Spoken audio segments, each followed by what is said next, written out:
Hello everyone, my name is Dave Casuto, instructor for LearnIt, and welcome to the Intro to Photoshop class. What will you learn, you ask? Well, we are going to just start from the basics, creating a new document, move to basic image manipulation, working with layers, type, and typography, and move all the way up to color correction techniques, creating masks, using filters, and so much more. Now, this course is designed to be interactive and a hands-on course. So occasionally you'll hear me say things like, pause the video and practice on your own. So make sure you download the class files from the link below to do so. This will ensure you get the most out of the course and learn the program in a more experiential, hands-on manner. I'm looking forward to teaching you all the cool things that Photoshop has to offer, so stay tuned and get ready to learn. If you're enjoying these videos, please like and subscribe. If you want to earn certificates and digital badges, please become a member of our Patreon. The link is in our video description. If you have any questions you want answered by one of our instructors, please join our off-site community. The link is in the description as well. And as I mentioned, this course does have exercise files, and you'll find them in the video description below. Welcome back, everyone. I am using the Iceland postcard.psd file, so please have that open so you can follow along. So in this lesson, we're going to be learning how we can customize the workspace, how we can learn about the workspace in Photoshop, essentially understand the anatomy and some of the terminology around Photoshop. Now, everything I'm going to show you is the same for both the PC and the Mac, so no need to worry there if you're on a different operating system than me. Okay, so currently I'm looking at the workspace called the Essentials workspace. Now let's go ahead and take a look how we can identify what that is and how we can also change that. So if you'll notice over here in the far upper left, I have this little drop-down menu. This little drop-down menu tells me that I'm in the Essentials workspace. So if you're not currently, you can go ahead and change that and then go ahead and click on Reset Essentials, and then I'm back to that. So let's go ahead and just start cracking away and making some changes to this to make it look a little bit more user-friendly for us. All right, so first thing I'm going to do is I'm going to click on this little guy way up here to make my Tools panel 2 columns. And you're going to see that's going to be a lot easier to read. You're going to see that Photoshop also sections things out in a little more intuitive way when you have it in 2 columns. That's going to be the first change I'm going to make. The next change I'm going to make has to do with which panels do I want, right? I have my colors panel, I have my swatches, right? I got all these things here, right? I got channels, I got paths, all these things here. Some of these I don't want. So very simply, all we do is right click on the panel we do not want, choose close. Right click, patterns, close. Not working with channels right now, not working with paths, right click. Now you will notice that when you right click, you get other options as well, like you can minimize. Well, that's kind of nice, right? So layers now gets minimized. So I can right click and I can go ahead and expand it. That's kind of nice. Also note that I can move these panels around just the same. So if I want layers just kind of floating here, I can absolutely do that. It's a very simple click and drag. And there we go. I can also expand this out to make it taller, to make it shorter. I can even make it wider. Very kind of delicate there. There you go. Just make sure you find that little double-sided arrow and you're good to go.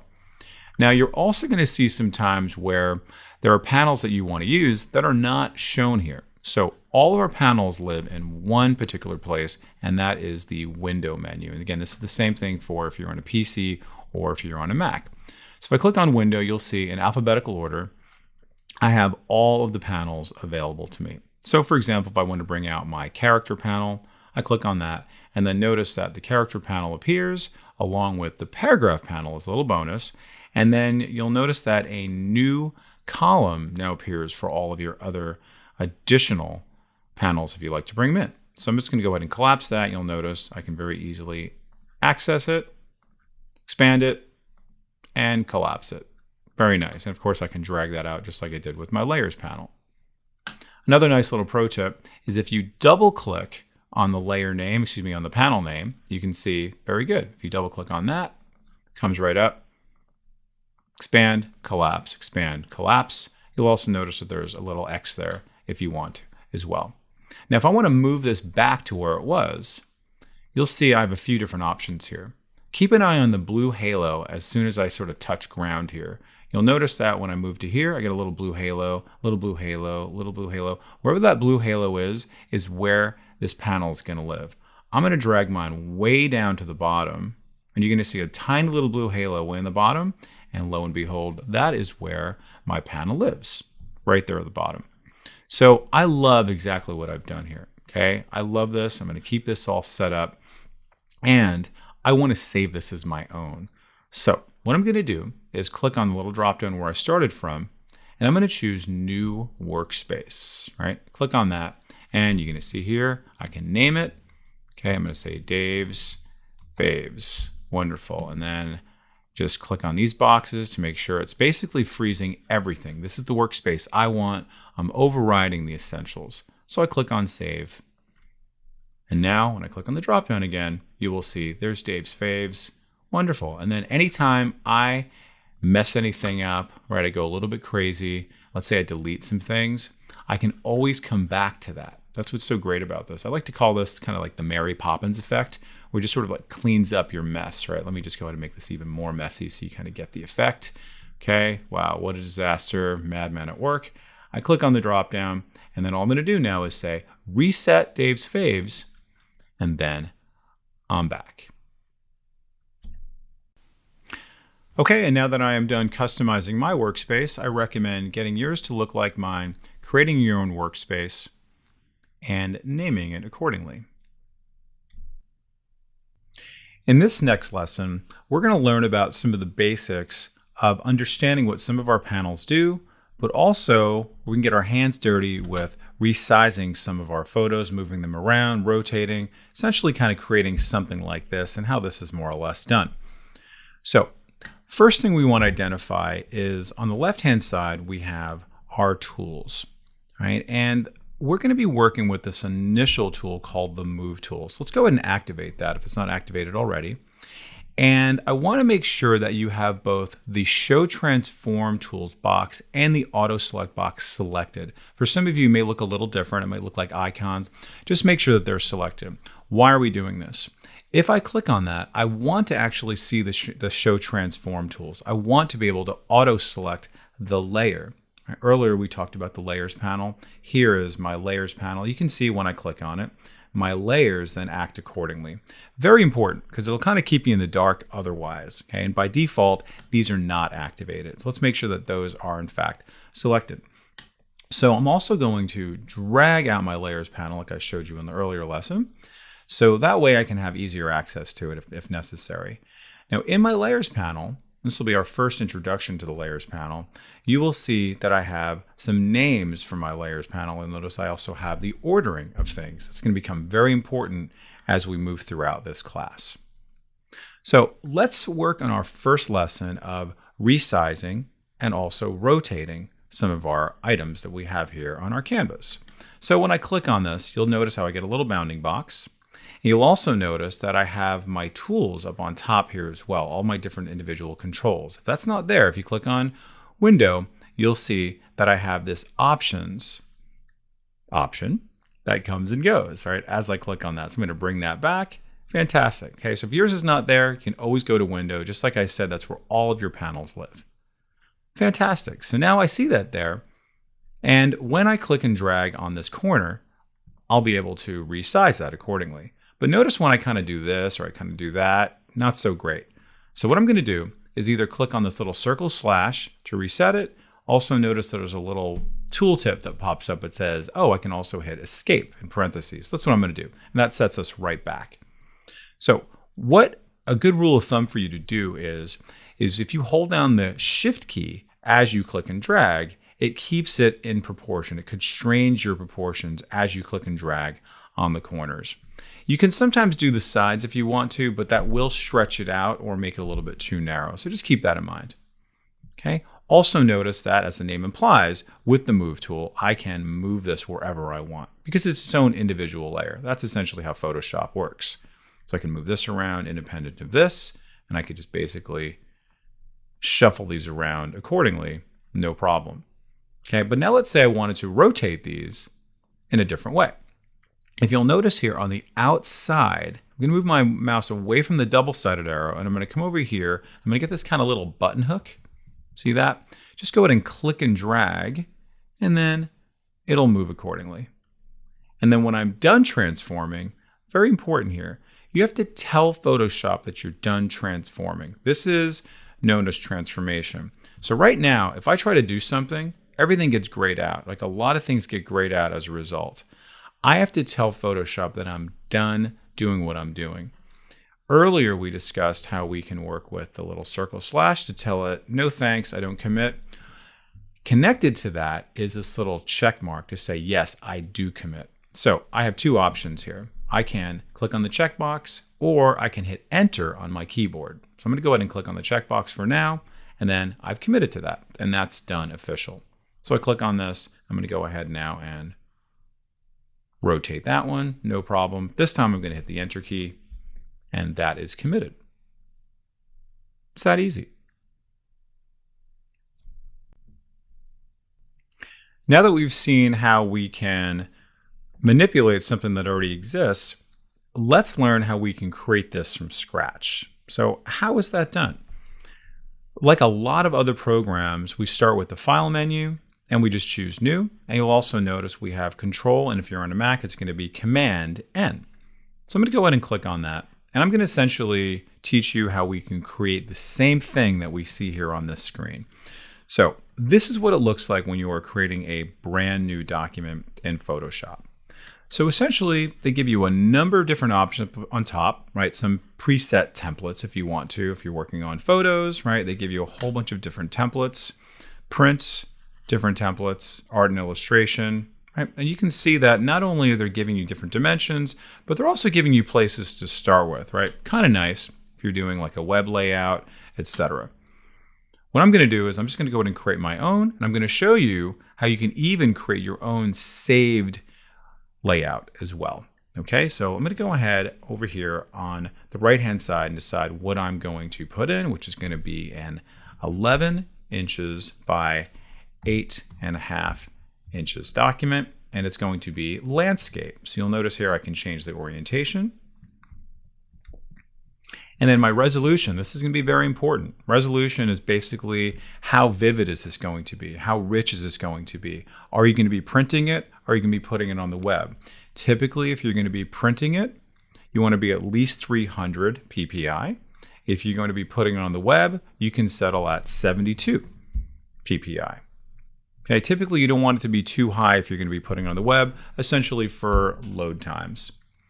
You'll also notice down below, I have my color mode option, I have RGB, and I have my CMYK. Those are going to be the two ones we're going to be focusing on. This stands for red, green, and blue color, and that's typically going to be for the web because that's how your screen reads your images. CMYK is typically going to be for print, which stands for cyan, magenta, yellow, and black. So it really all depends because your printer, like literally the printing machine itself, can only read these colors. So it's very important that we understand what are we generating the document for. And over here we have our 8-bit and our 16-bit. And if we go over here to RGB, it'll say 18-bit, 16-bit, 32-bit. Just really depends on how many colors you're expecting each of your documents to have, like 16,000 colors, 28,000 colors. And if you're going to go up to 32-bit, that's going to be an HDR document. So let's just go ahead and make our 16-bit. And what is going to be the background of your document as you create it? You can actually make it black, white. You can set all these things up ahead of time if you'd like. I'm just going to keep mine at transparent. Okay, and we're just going to keep this for right now. And then I'm going to also click on this little guy right here. What is this one about? This is going to allow me to save this as a preset. So therefore, I don't have to do this anymore. Okay, I don't have to set all these things up. So now when I click on that, I'm going to be able to save this as a preset. I'll just go ahead and say 11 by 8.5 landscape. All right, and then I'll just say 72 ppi.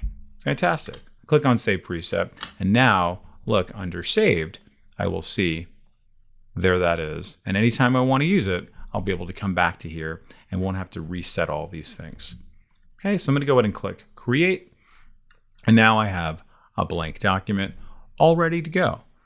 Great.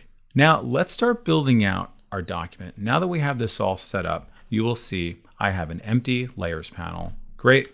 But you'll also notice that all my panels have remained the same. It's great. This is exactly how I want it. So our first lesson when we're bringing in things from the outside is going to be placing. Placing, not pasting, not importing. Photoshop and a lot of other Adobe programs refers to this as placing. So placing essentially means we're bringing in some items from the outside. In this case, the item we're bringing in is going to be one of those images, right, of the ram and of the iceberg, etc. So I click on File. You'll see here I have two options, either to place embedded or to place linked. When you're placing linked, essentially implies that there might be some changes happening to that file, and you want to kind of have that linked up, essentially. So if I'm working with a coworker and they're making some changes, it automatically gets updated here on my file. We're just going to do place embedded, so it's just going to be static right here inside of this document. So I click on that, and I'm going to go to my files, okay, and I'm going to go over to here to all my little friends here. I'm going to bring in the big iceberg. I simply just click on that, and that's going to come in. And again, you'll notice I have my little bounding box, which is great. I also have my little circle slash, and I also have my little check mark there. Okay, and I'm just going to go ahead and resize that however I want to, holding down my shift key and rotating accordingly. And then I'm going to hit enter when I'm done. So I'm going to very quickly do the other two. Place embedded. Bring in my ram. Hold down my shift key, constraining the proportions. Hit enter. Don't forget that hitting enter part. Very important. You'll learn that fast enough anyway. And then let's go to our medium iceberg and just bring that down. Holding down my shift key. Great. And then this time I'll just hit the check mark in case that's your fancy. Great. Now that I have these, let's see what we can do about some initial layer management. Okay, you'll see that it takes in the name of the actual document that I started with. Okay, that's great. So maybe I don't necessarily want that exact same thing, so I can just simply double click on that, and then I will just say, instead, this is going to be iceberg 1. Okay, and this is going to be iceberg 2. Okay, very easily, just simply double click. All right, and there we go. Okay, so I'm going to go ahead and pause the video, and I'm going to have you catch up and do all the things that we did in terms of placing, resizing, rotating, etc. Okay, we'll come back to you, and good luck.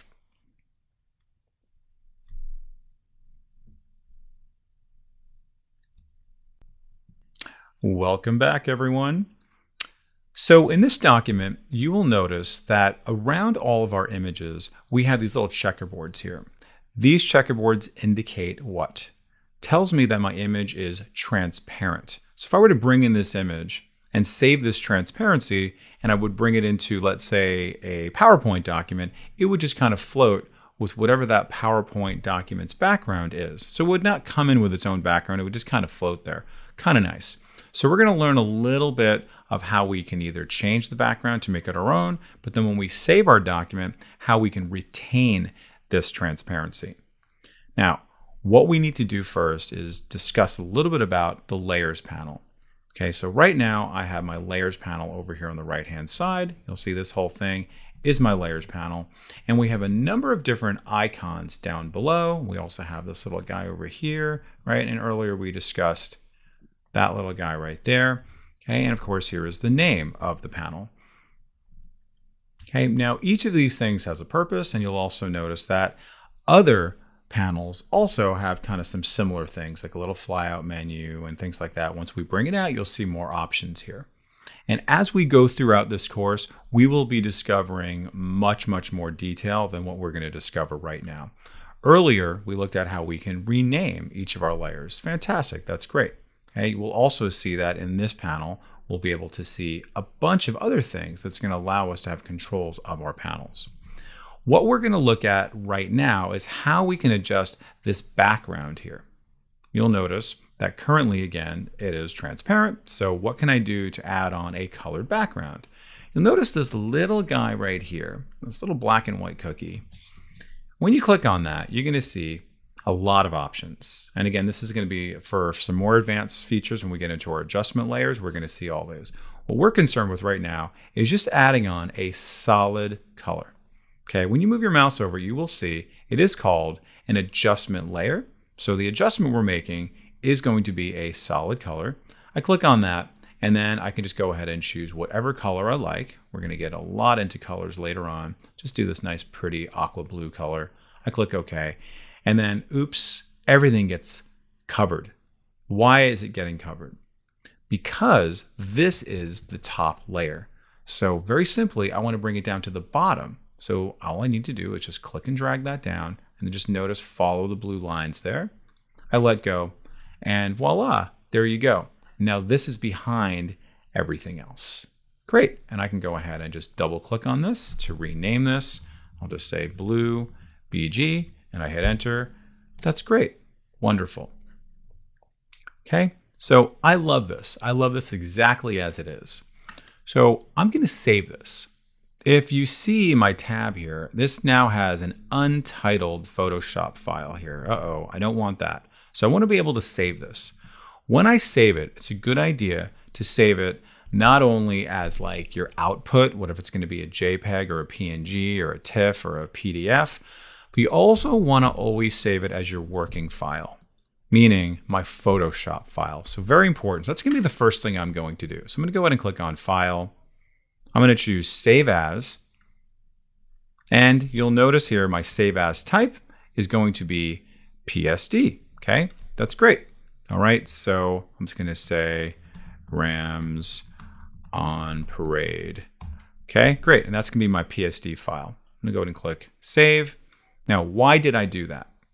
I want to have a working file because this is going to retain all this layers. Okay, very important because I want to be able to make changes to this. So as an example, I can come back now. I can say, oh, listen, you know what? I want this to be on top. And because I'm working in my Photoshop file, I can now move this above my RAM and now notice what it does. So we're getting a nice little bonus layers lesson here on top of all that. Okay, and you'll be able to practice all this in your practice time. All right, so that's a Photoshop file. Let's now practice saving it as another file type. So I click on File, Save As, and you will see here in this dropdown, I have lots and lots of options to work with. All right, we're going to focus on two main ones. One is going to be my JPEG, and the other one is going to be my PNG. Now, when do we use one versus the other? Let's start with the PNG option. PNG typically is going to be for when you are working with transparencies. Like earlier we talked about, before we had our blue background, I want to retain that transparency, but yet still have high resolution, I would do PNG. If I don't really care about that, because I don't have a transparency that I'm working with, I can just work with a JPEG, right, which is fine, which is great, and that's essentially what I'm going to do now. And then notice this Save As JPEG. I click on Save. And what JPEG gives you the benefit of is being able to compress your file, because maybe you're concerned about file size. Okay, whereas PNG gives you a little bit of sort of gradation, JPEG gives you quite a bit to be able to really compress it on different levels here. Okay, so if I want to bring this down a little bit more, bring it up a little bit more, absolutely I can do that. And I click OK. And now it's going to be a little smaller file size than it would be if it was 12. Okay, so go ahead and practice that. We'll pause the video for a little bit and we'll come back. And lastly, within our layers panel, I want to talk a little bit of how we can delete layers and then also some additional things that we're going to be discovering later on. So deleting, pretty simple. So let me go ahead and just open up my group here. And I click on this, and then notice here I can delete with the trash can. Okay, you'll also notice that right-clicking goes a long way. Lots and lots of options here. Here is delete layer. I can duplicate layer. Lots of things here. We're going to get into rasterizing layers later on. And some of the things we've already done in terms of grouping and everything are already here. Okay, so if I want to delete this, I'm just going to simply click on my little trash can and that goes away. Great, fantastic. But I'm going to undo that by simply clicking on edit, and then notice here is undo, and then here is also Control Z or Command Z on the Mac. So that comes right back. Also a very good tool to know about. Okay, so deleting is pretty simple, and also again, right clicking for lots of additional options, and then don't forget to undo when you make a mistake. All right, we'll see you in the next lesson. Now, keeping in line with this same image and document, let's imagine a scenario where we'd like to manipulate the canvas a little bit. Meaning maybe I want a little more space on the outside around it, or maybe I want to crop it. So what can I do here? Let me just first of all bring up the ruler. Okay, we're currently working without a ruler. The ruler is very important to have open just so we can have some context of where we are, how big our document is, where things are, so we can have some sort of specificity and sort of exactitude. So how do we do that? Let's go to the View menu, and we're going to go to Rulers, and then bam, pops right up. You'll also notice the keyboard shortcut is just Control R, and there you go. And now here are my rulers. Now, if you right click on the ruler, you'll be able to see all the different units of measure. So currently this is set to pixels. If I choose inches, you'll see there it is, 11 inches wide. Awesome, and 8.5 inches tall. Wonderful. So it's a good idea to have that. I think for the most part, I like to practice with my ruler for sure. So let's just take a look at what we can do now to manipulate our canvas. This whole thing is known as our canvas.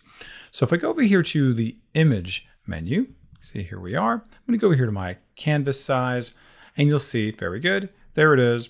But then somebody comes in and says, listen, we're actually going to do something a little bit bigger now. We actually want to make this 14 by 8.5. I click OK, and then all right, great. There it is. Now I have a little more space to play with. I can move that around, maybe I'm going to move this up a little bit, maybe I'm going to just you can kind of manipulate it nice and easy. Okay, so that's kind of a cool thing to know about for sure. You'll also note that inside of this is also your image size. Now, this is talking about the entire document here, just as is. Now, you'll notice that there's a number of different options that we can do here. And I would say that the main thing that you'll be doing is focusing on potentially changing the resolution for some of your images. Earlier, we talked about how when you're creating a new document, the 72 ppi is going to be good for the web, but sometimes you may say, listen, I actually want to make this get kind of upgraded so I can print it. So you may decide that you're going to upgrade that to 300.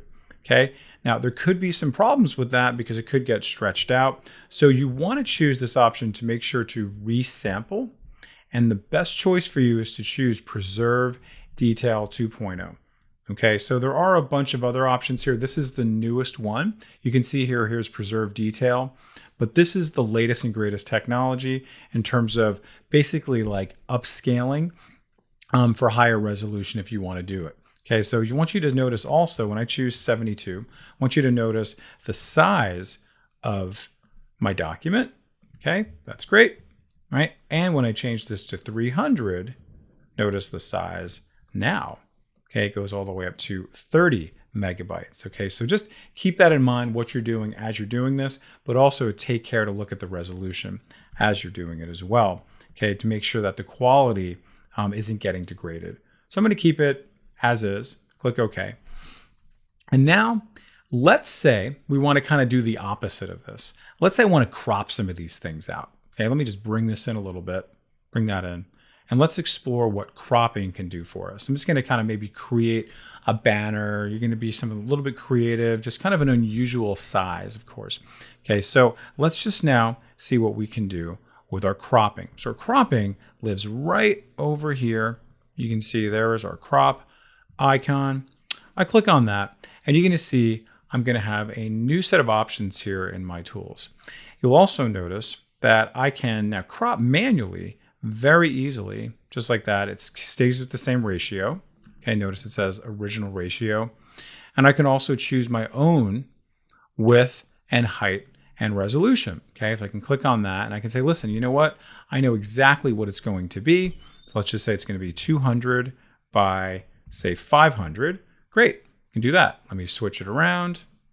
Great. I can just simply click on that. And then that's a good way to kind of have a banner for what you're working on. And notice as I do that, it maintains the dimensions of the cropping. Okay, so pretty cool to be able to have that there. Now let's try some of these other presets. I'm just going to make this a square. All right, and you can see I can now move my image within the square. Just maybe have everything kind of fit in there nicely, but maybe I want to just bring it in a little tighter. Just have a nice little collage possibly, and everything is going to be inside there. I can see what it's going to look like. And then finally, when I'm done, I can hit on this check mark or hit enter. All right, now you will notice also there is this option to delete cropped pixels. So once I actually crop this, right, everything outside of it's going to get deleted. Okay, so if I uncheck that, then they will not get deleted, so I can always kind of bring them back. All right, so I'm going to keep that unchecked, click on the check mark, and then bam, there you have it, perfect square. All right, and then I'm going to go ahead and undo that, bring that back to where I was just for the sake of this exercise. And I'm going to encourage you to pause the video to then go ahead and practice this on your own. Now let's continue our layers discussion. On your layers panel, you have a lot of very, very helpful options. You'll notice that there might be some familiar things like a lock icon. You might see that. You might also see a familiar word like opacity. Okay, and also effects and a few of these other things that we're going to be getting into later on. Absolutely. But let's just talk about some of the things that are going to help us currently in this initial stage. Let's say I keep clicking on this image and like, oops, I don't want to do that anymore. It keeps getting in the way. I can very easily lock this. So therefore, I don't accidentally click on that. It's really good if you have a very busy canvas, if you have a lot of text in there, or anything else like that. You don't want to accidentally click on something. So let me go ahead and click on the lock icon, and you'll notice a few things happen. This lock now gets indented. I can see that's highlighted. Notice there's also a lock icon on the Iceberg 2 layer. So when I try to click on that, I can't do it.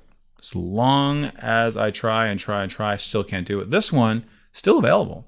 That's great. It's not locked. So how do I unlock it? Just simply click on the Iceberg 2 layer again, click on lock. Great. And now it's activated again.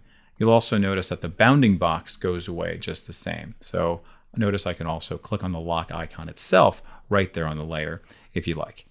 All right, another nice little element is opacity. So what does opacity mean? You might want to have a nice little sort of see-through option. Essentially, opacity is like transparency. Okay, so right now it is 100% opaque. So if I click on this little drop down, you will see that I can click here and just drag that down. You can see I'll make that 50% opaque, and you can see it becomes sort of ghostly, kind of a nice little effect there. Great, I'm going to bring that back down. Now, one little cool little pro tip with Photoshop, if you notice I want to move my mouse right on top of the word opacity, right? You can see that there. You're going to see a little hand with two little arrows there. If I click and drag on the word opacity, it also allows me to bring it down in real time. We're going to see that in a few different examples all throughout this class, but you might want to practice that a few times to really get that down. It's a little bit unusual, but incredibly, incredibly valuable. So I'm going to bring this to exactly 50 and not have to like see what it's going to do after the fact. I can do that in real time, okay? Which is pretty nice. I really like that, okay? And I can bring that back up, okay, great. And then I click away or I hit enter and I am good to go, okay? Other times you might want to do some other types of layer organization. You may want to start to group your items as well. So I have all of these items here, and I'd like to group them together so they're all images. So I separate them all out from, let's say, my text that might come in or my background colors. So what I'd like to do is simply click on the first item that's here, and then hold down the Shift key and click on the last one. And down on the bottom, you will see I have this little folder icon. I click on that, create new group, and that is simply grouped. I double click on group one. I'm just going to say images, hit enter, and now I've got a group. Fantastic. So we've learned how to rename, we've learned how to group, we learned how to reorder, We learned how to lock. We learned how to do opacity. We should feel very comfortable moving forward to manage our layers with our upcoming lessons. Okay, and welcome back. In this next series of lessons, we are going to create this terrifying scene here. You will see that we have a very, very creative use of layers and effects, a little bit of text, and a little bit of opacity. Just want to show you here what we're going to be creating, and we're going to be able to start this from scratch. So in this lesson, we're going to learn about different types of selection, working with the quick selection tool. We're also going to learn about the magic wand tool. We're going to learn a little bit about the lasso tools. So it's going to be very important we understand layer management at this point, also naming our layers, and then we're going to be able to create these little glows and little strokes and everything. This is going to be a very, very important series of lessons, all kind of sandwiched into a series of many, many lessons. Okay, so how do we create this from scratch? So let's go ahead and watch me as I go ahead and open up to my first file. I'm going to open up to Ascoli. This is basically the background of everything. And just notice what the finished product looks like and how it looks now. So how do we work with these? All right, the first thing I want to do before I do anything else is I'd like to unlock my background. You'll notice that my background is currently locked. Okay, so I want to be able to play around with that. So I'm going to unlock that. So very simply, just go ahead and click on that lock as we learned earlier.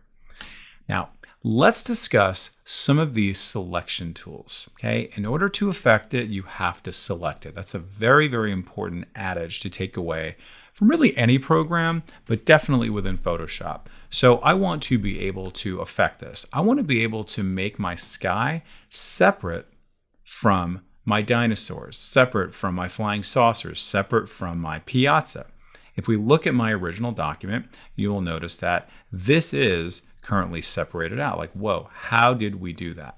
What is the trick? What can we do to make that separated out? And there's a number of different ways we can do that. And most that you're going to start off with is going to be around selection, selection, selection, selection. So if you look over here, I have these 1, 2, 3, 4 icons. And remember how I changed my side panel there to be in 2 columns. So mine's going to look like this. Now, a lot of these panels you're going to see have little triangles living inside of them. Do you see that? It has a little triangle, little triangle, little triangle. That's going to be very important for us to understand as we move forward with all of our tools, to understand that there's something potentially living underneath, living inside them. Okay, you can see, wow, fantastic. A lot of cool stuff. Here's my quick selection tool. Here's my magic wand. I right click on this. You can see, okay, great. There's my different lasso tools. Oh, that's wonderful. What about this guy here, my marquee? I right click, great, wonderful. Now, most of these, if not all of them, have some type of shortcut key associated with them.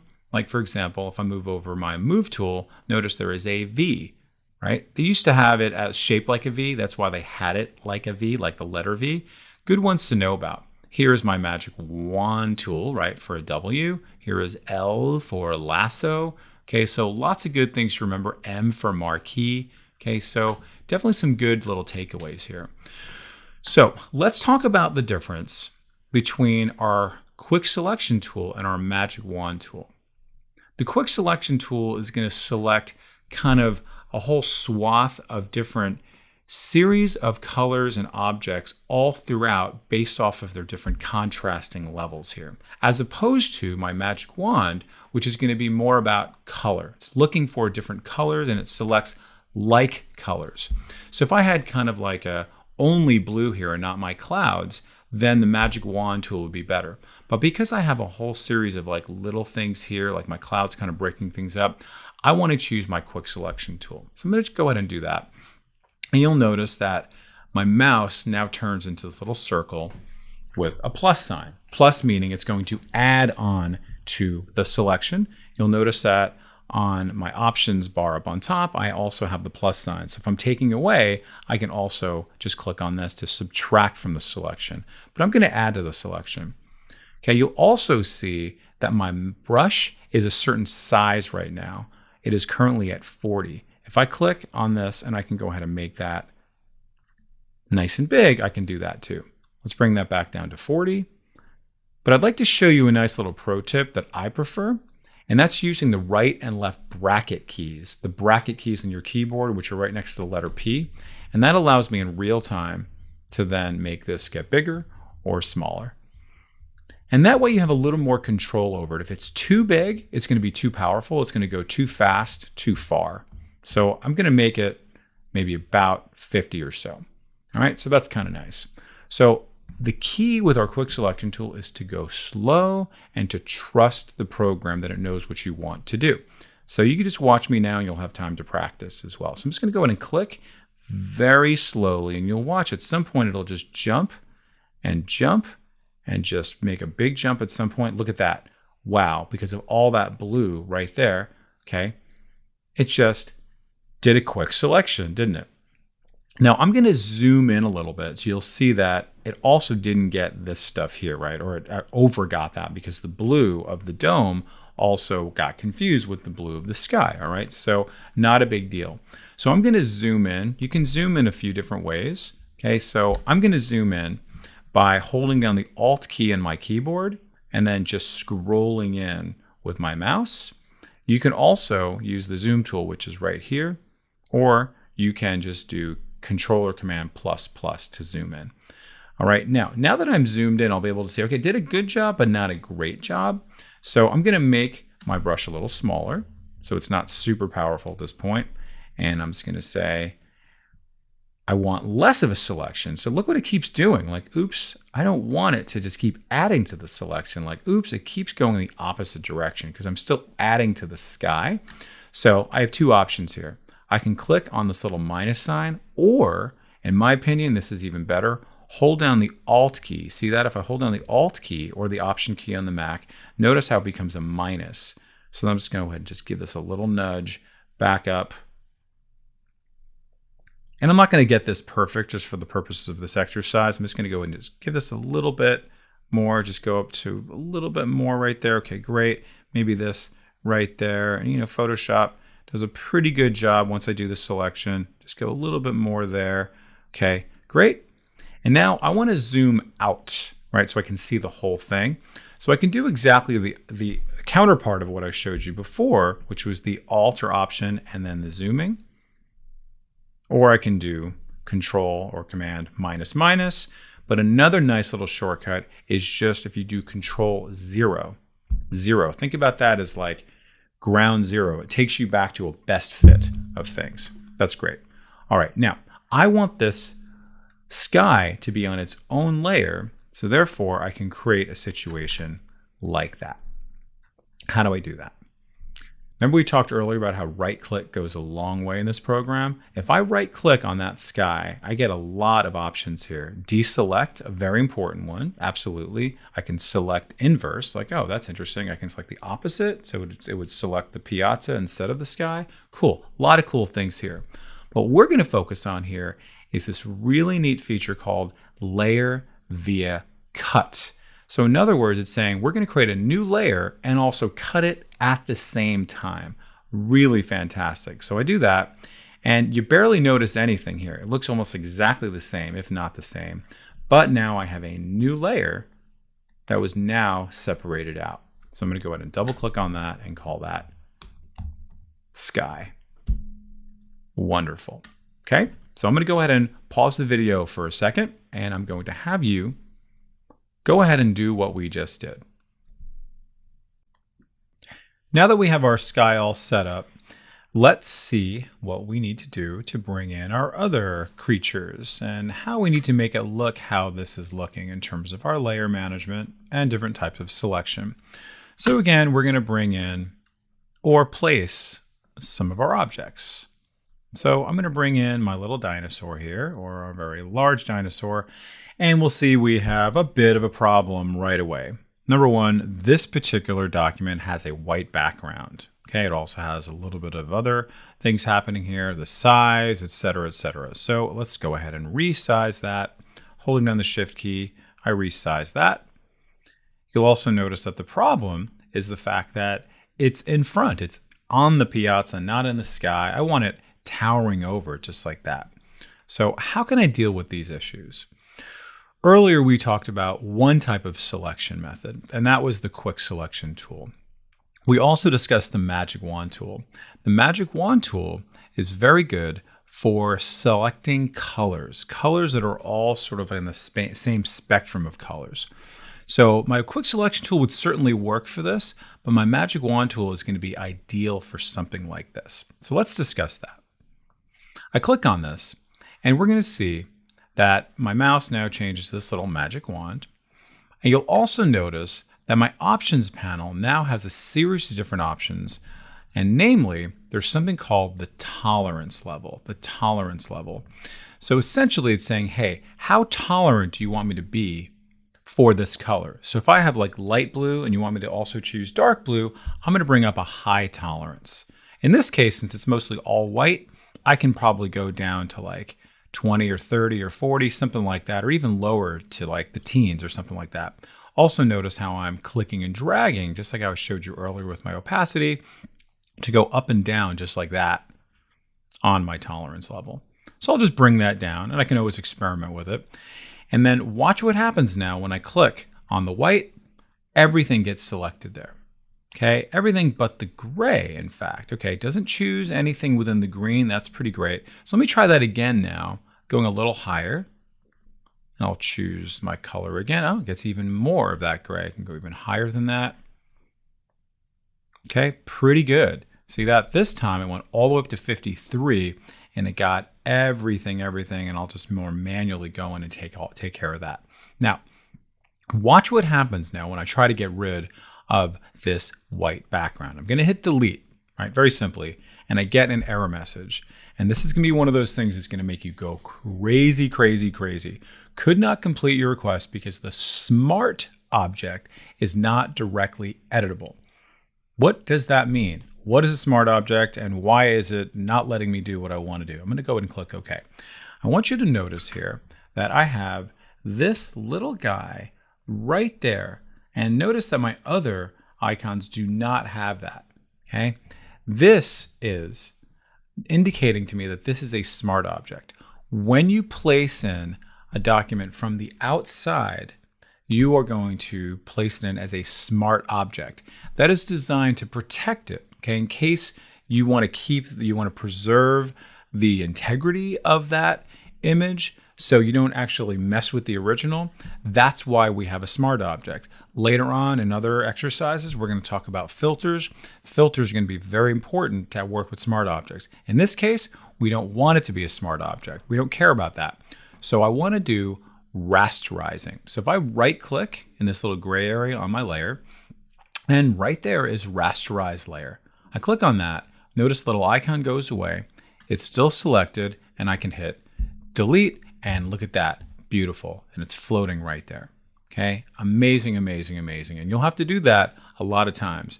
If you copy and paste the document, copy and paste the image, you won't have to do that. When you place it, you will have to do it. Okay. Now notice my little marching ants there. I don't want those anymore. So in other words, I'm going to deselect. So I'm just going to right click, and you're going to see here is deselect.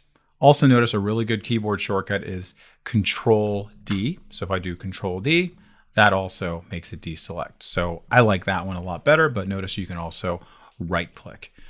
All right, now if I go back to my move tool, I'm able to then move this guy separately however much I want to. Now, I don't really necessarily need to worry about his little feet there, but I could very easily get rid of those if I wanted to at some point, right? So I could use my quick selection tool if I wanted to, and I could just get right there in between his cute little toes, hit delete, get in there. Okay, maybe got a little bit too much, so I hold down the Alt key and then just get rid of that. Okay, so you want to practice some of these things there. Another really good one to know about is just the very simple eraser tool, okay, which is living over here on my tools panel. I right click on there, there's my eraser tool. Oh, and look at that. The keyboard shortcut is simply just E. So if I just want to erase something, I can very easily erase it just the same. Okay, all right, just a little bit of stuff around the edge. Watch out for his claws. Okay, very good.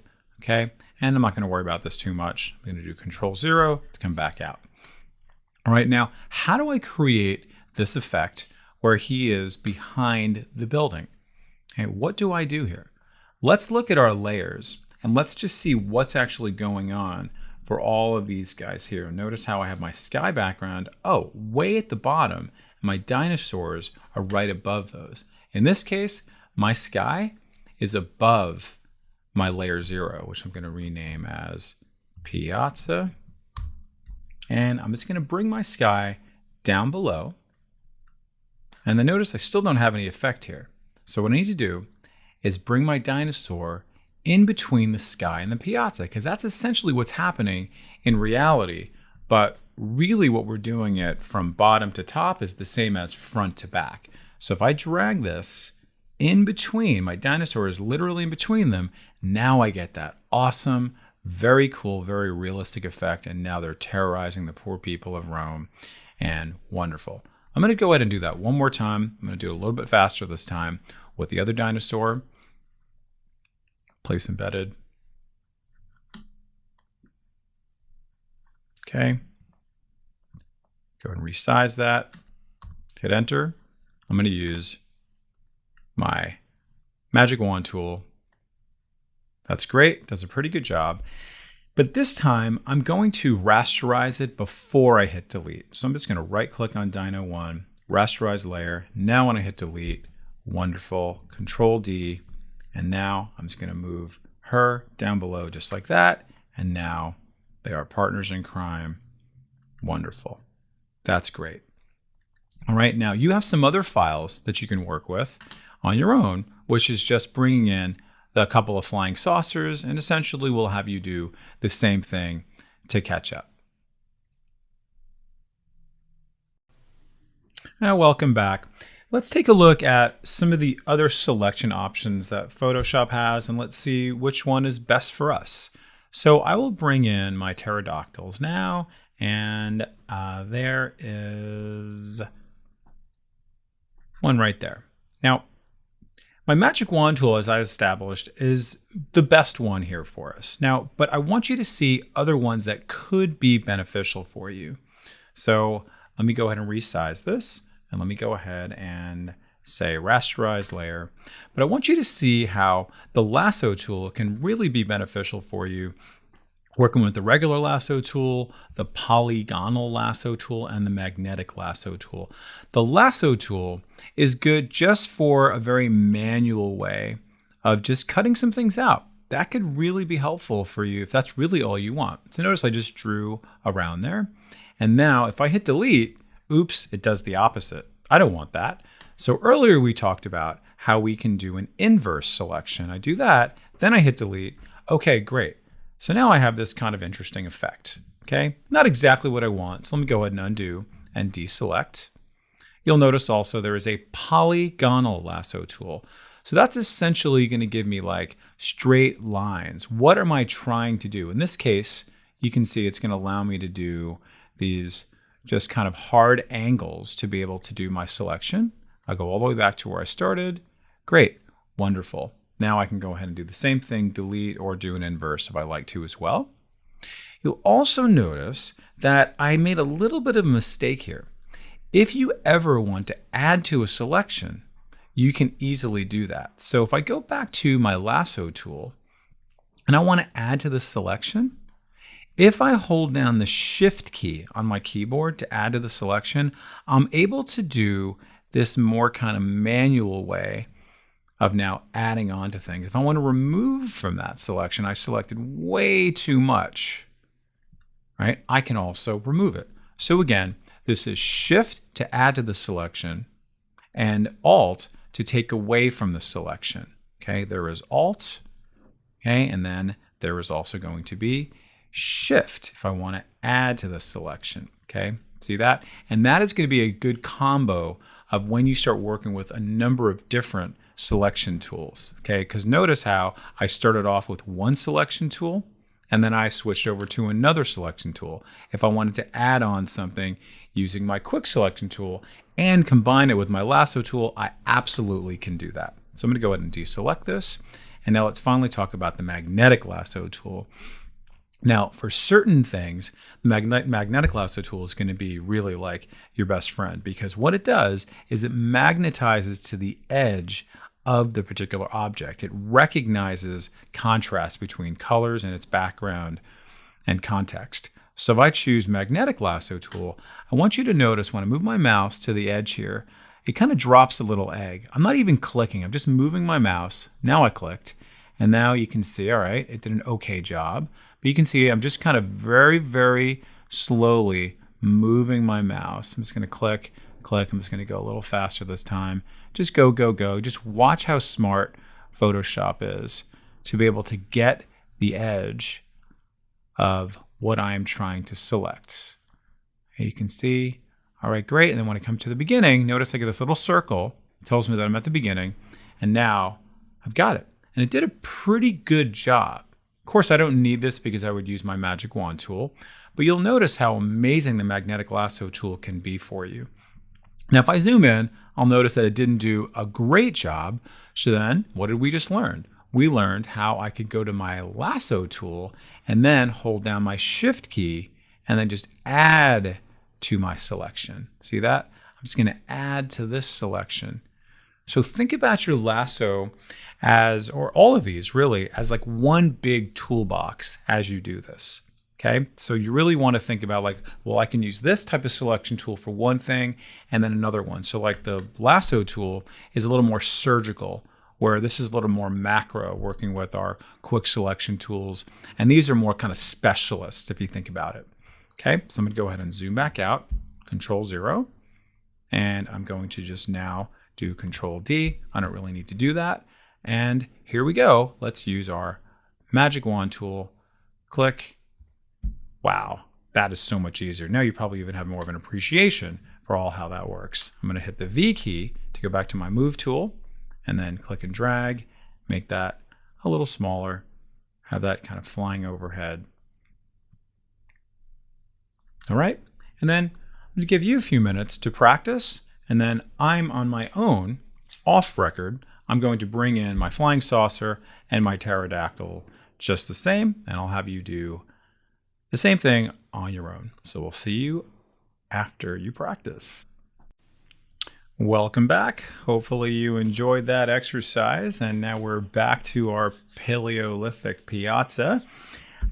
So what we're going to do now is we're going to work with the images that we currently have, our pterodactyl and our flying saucer, and we're going to add on a little bit more dynamicism. We're going to make things a little more terrifying for those Earthlings down below, where we're going to add on more pterodactyls and we're going to add on more flying saucers, but we're going to do it in this really kind of a neat way called cloning.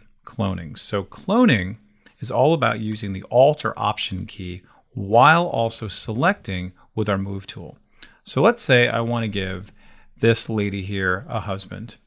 So what I'm going to do is simply hold down the Alt key, and you'll notice how my mouse now has two little arrows there. Watch what happens now when I click and drag. Bam, I just cloned. Amazing. It's a very quick cut and paste. Let's do the same thing for the flying saucer. See that? Hold down the Alt or Option key, click and drag, and now I can move that wherever I want. Wonderful. Okay, and I can also rotate these. Do that. Okay, that's great. Hit enter. Remember, because you're transforming. And I can rotate this one that way as well. Okay. All right, but now let's say I wanted to have it so it was going in a completely opposite direction. How would I do that?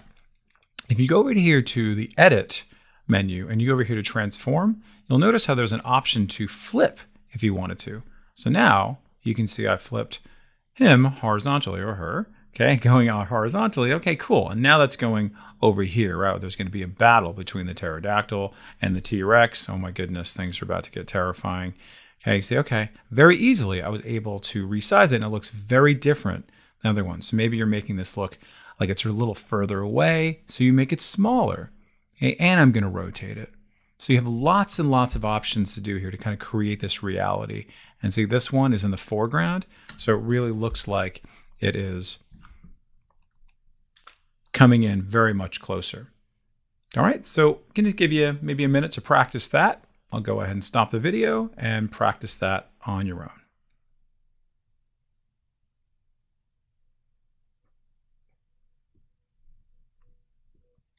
Okay, welcome back.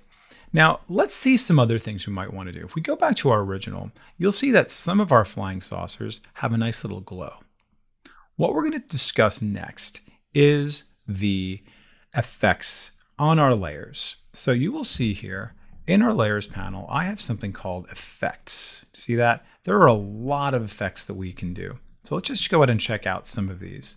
Okay, if I click on effects, you will see I can put a stroke, I can put a shadow on here, I can put an outer glow, so many things that we can do. All right, so you want to use these things sparingly. You want to kind of use them for effect to be able to communicate where you're trying to communicate, draw some attention. But of course, you don't want to abuse them. You know, with great power comes great responsibility. So let's just do a nice little effect for this flying saucer. What kind of effects can we do for this one? Let's just give it a nice little glow. So notice what layer I'm on, very important. And I'm just going to click on Effects. And I'm just going to give this flying saucer an outer glow. And you'll notice that it gives a glow right away. Why is it doing that? Because I have my preview chosen here. So make sure preview is always a good choice to have there. Just make sure that that is available for you. Okay, and mine potentially, or for you, it may or may not be defaulting to brown. Not the best kind of glow color, right? So these are my colors right here. So I'm going to click on that, and I'm just going to choose, let's just find yellow right here. So notice on the right-hand side, I have my kind of whole spectrum of colors. And then here, I'm going to be able to find that level of hue of that color as well. Okay, so I'm going to click OK. That's fine. Then I want to adjust a number of different things for this particular object that I have for this particular effect. So what I'm going to do is bring down my opacity so it looks a little more glowy. Remember, opacity is like the transparency. I can also adjust the spread. I can also adjust the size of that, like, ooh, okay, maybe a little more subtle. And then what about the range? What does that do? Okay, I probably want that to be not so hard edged. Jittery. Do you want it to be a little more jittery, right? It's going to be kind of like look a little kind of dissolved a little bit with like lots of little dots. Okay, so maybe this is exactly what I want. Just notice there's a lot of other options here, potentially a little more advanced for us at this stage. But this is very much the kind of a spice to taste thing. A lot of these things, especially when you have preview chosen here. Okay, now this is great. I love this. I'm going to click OK. And that looks wonderful. I like it. Looks very terrifying, very convincing. There is light coming off of this. But what about the other one, the mothership? The mothership should also have the same thing. So I want you to notice on my layers panel, I now have two new elements that have appeared here on my panel. One that says effect, and one is the type of effect. So let's say I want to use this effect on this flying saucer down below. So flying saucer 1 copy has the effect on it, but I want to apply it to here very easily. All I need to do is hold down the Alt key again. Remember how we did Alt to clone? Now we're going to do Alt to clone the effect. So watch this. I click and drag down below, right on top of this. And now, wow, like magic, there it is. And I'll just go ahead and do this, this, and that, but it's great. Okay, it's as easy as that. Cloning, cloning, cloning. Now, another question you might be having is, well, let's say I want to change the color. I love the outer glow, but I don't want it to be that color for this particular one. How do I deal with that? Anytime you want to manipulate any of these effects, we can do that by simply double clicking on the name of the effect. So if I double click, you will see it takes me right back to my layer styles. And now I can go ahead and make a change to that. So let's just drag that over so I can see it. And I'm going to make this maybe a red color. Ah, look at that. Very nice. I can adjust the opacity and all the other stuff if I want to. Okay, and those of you who are a little bit more advanced, if you like to, you can always save this as a new style, meaning then that way you'll be able to save it over and over and over again, and it's going to be saved inside of this styles group. Okay, a little more advanced for right now. We'll be getting into that in my advanced class, which you can click on another video to see that. Okay, so I'm going to go ahead and pause the video, and please go ahead and practice. I'd love to hear how you're doing in the comments. Okay, now to finish up this particular document and this particular project, we're going to bring in this nice little shape and some text for us to work with. So this is going to be our first introduction to shapes and also to working with type. And we're also going to work with a little bit of opacity, and we're going to work with other different kind of effects that we can put around text. You can see a nice, cool little effect there. So what are we going to do?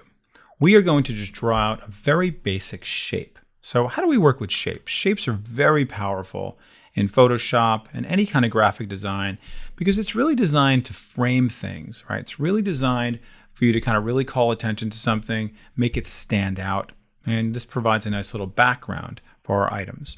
So where are we going to find our shapes? You can see over here in the left-hand side, there should be a little rectangle icon for us to work with.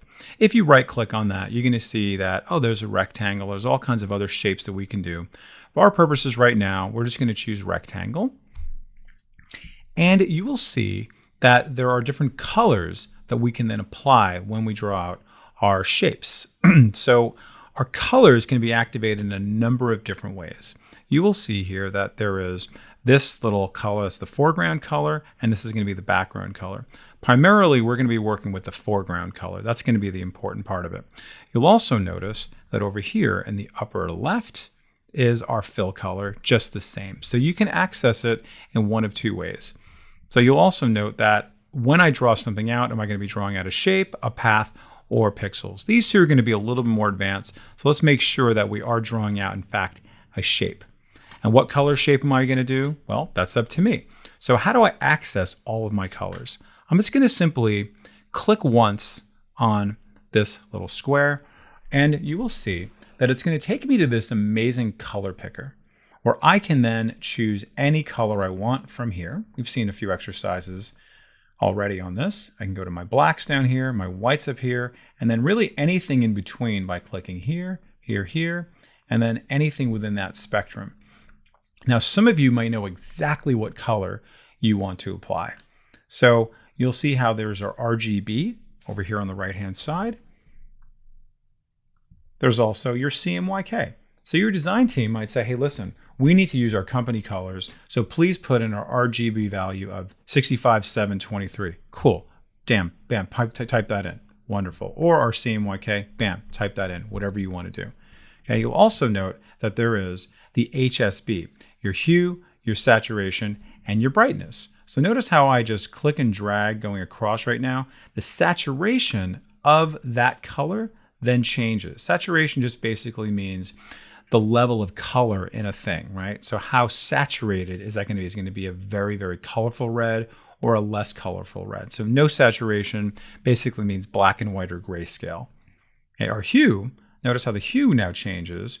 Essentially, we're just going from blue to red to green, and then brightness, as what you'd expect, right? It's going to make it, whatever that color is, just a brighter version of that color, if you wanted to control all that. Okay, so up to you. Now, you'll also see that I have a little eyedropper that appears. When I move my mouse off of the color picker, I can actually choose from my canvas a color that I want. Notice I'm choosing the blue, it changes to blue. I'm going to go to this little green, it's going to change to whatever his little scaly brown color is. Okay, great. I can go to my flying saucer, a little more gray. Fantastic, wonderful. Okay, so I have all the options in the world for colors. So I'm just going to choose black. Great, I click OK. And now, very simply, I'm going to click and drag. And notice I'm clicking and drag starting off of the canvas, just to make sure, in case I want to have, zero bleed like that. So it just goes right off the edge. That's great. And I can go back to my move tool to then resize it accordingly. And then I click the checkbox. I can move it wherever I want. And that's amazing. It's all set, ready to go. Now, if we go back to our original document, you'll be able to see that I have a little bit of transparency here. So how do I do that? If I click back on the shape, I want you to see here that I have this new layer called rectangle, and we have this section here called opacity that I can now affect the opacity of that. We did an exercise on that with our RAM earlier on. We're able to actually have our RAM or iceberg a little more see-through. So we'll do the same thing now with our shape, and we'll see, oh, that's kind of cool. So I can make this a little more see-through. So I can see through that shape. So it gives a little bit of dimensionality, a little more kind of visual interest, if you will. All right. Now, your next question might be, well, what if I want to change the color of this rectangle? All right. What if I want to make this transparency, but I want to actually make it a different color of transparency? If you double click on the shape itself, right? Notice what I did here. So you mean not on the shape, but on the actual thumbnail, right? You want to actually double click on this right there. It's going to take you back to your color picker. Amazing. Look at that. And I can now change that to red and do whatever I want to do. Okay. So double clicking on the thumbnail in the layer panel brings you right back to your color picker. Okay. Nice little pro tip there. You'll also see that there is a properties panel that also gives you some other options as well, if you want to experiment with that. Okay. So your properties panel, you should have that open from when we first started. So if you click on the fill, click on that, and then you click on that guy, that takes you to the same exact thing. All right, so totally up to you. Some of you might be more comfortable with the properties panel at this point, or you're more comfortable with the layers panel. So now I have that color. I'll maybe bring that down to a kind of a darker color. Let's just bring this down, and wonderful. Now I'm done. All right, so I'm going to go ahead and pause the video, have you practice working with our shapes, our transparency, working with color, and then changing the color. When we come back, we'll do a quick little introduction to how we can work with type.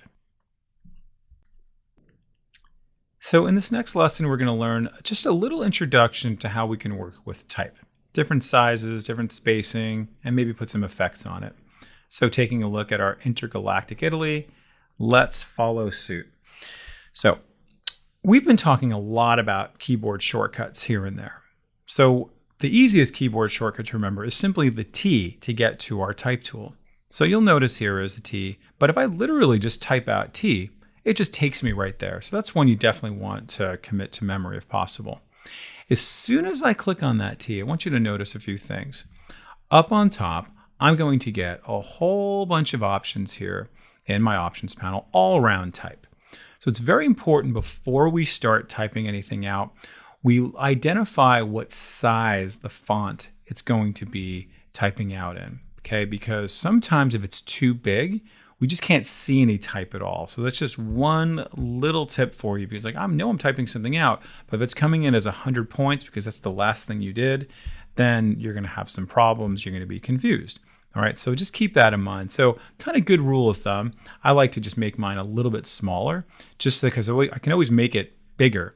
Okay, so, but you can of course make it smaller, but sometimes you can't find it to begin with. So I also might want to figure out which font I'm going to use ahead of time. So let's just do a quick little introduction of where we can actually find our fonts and how we can also filter some of our fonts.